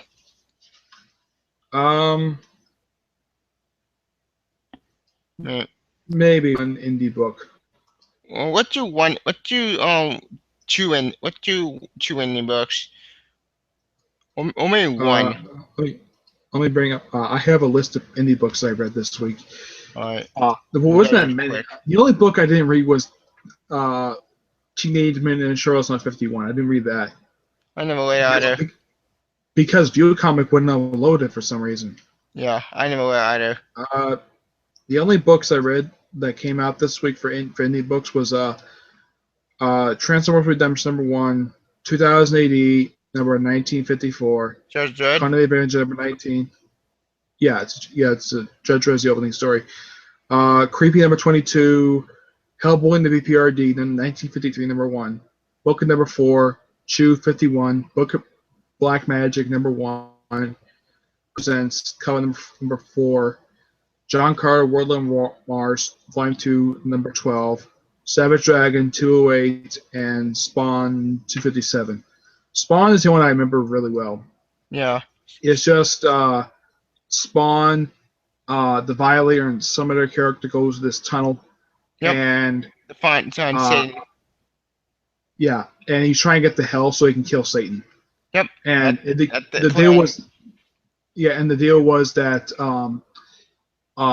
in exchange for his help, he gets a small portion of Spawn's power, which he does give him. He's like, here's my small portion of give you my power. Just tap in the forehead. He walks to a portal, and that's it. He brings a gun with him too. Yep. And Spawn I would say this is a pretty interesting issue. Wife. Yeah, and that was a Violator. Yep. That's the one that I remember in that issue.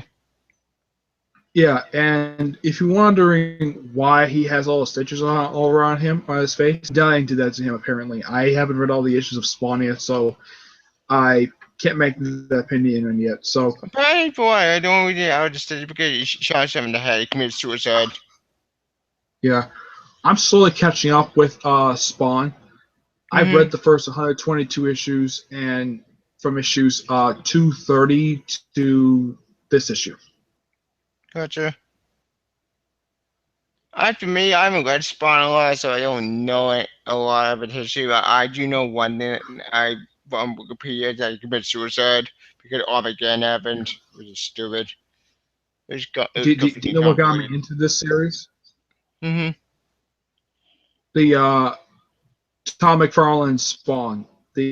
It's the mature series that's much more violent than this one is. Yeah, That's what got me into reading the comic. agreed.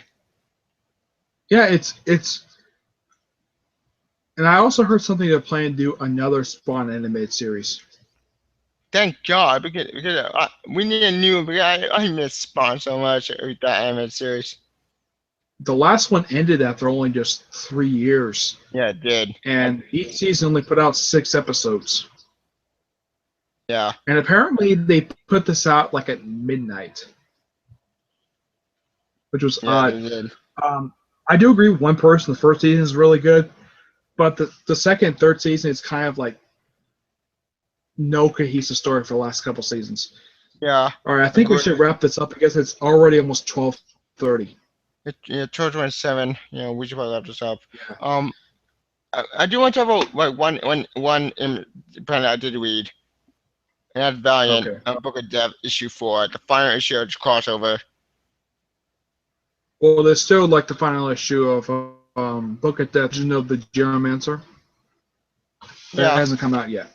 Well, I'm still kind need the final issue of the crossover because the final issue of Book of Death, holy shit, this shit was awesome. I mean, damn. You thought I forgot the crossover. I forgot the crossover. I don't remember I read Valiant a lot, but this crossover was amazing. I mean, this is actually a crossover Marvel and DC. Valiant did it right, and they did it justice. The ending of the story with kick ass and a great ending to Eternal Warrior. I won't spoil what I think happens to they him. just did just the main miniseries, Hmm. spin-off miniseries, and I Yep. think about 4 one-shots. Yeah.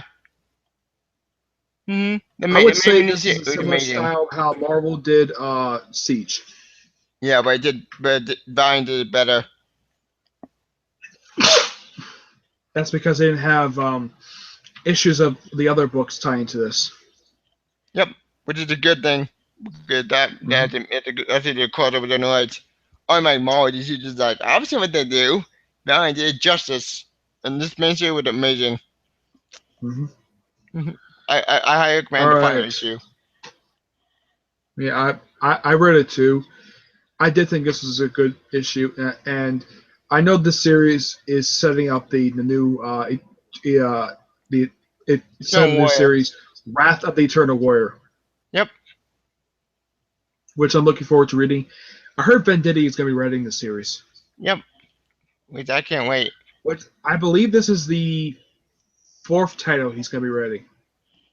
Wolf title. How many book did this guy write? Green Lantern, 4 books. Flash, Green Lantern, Flash, X-Men of War, and this one. Huh. But 2 of his books are good, and 2 of other books are bad.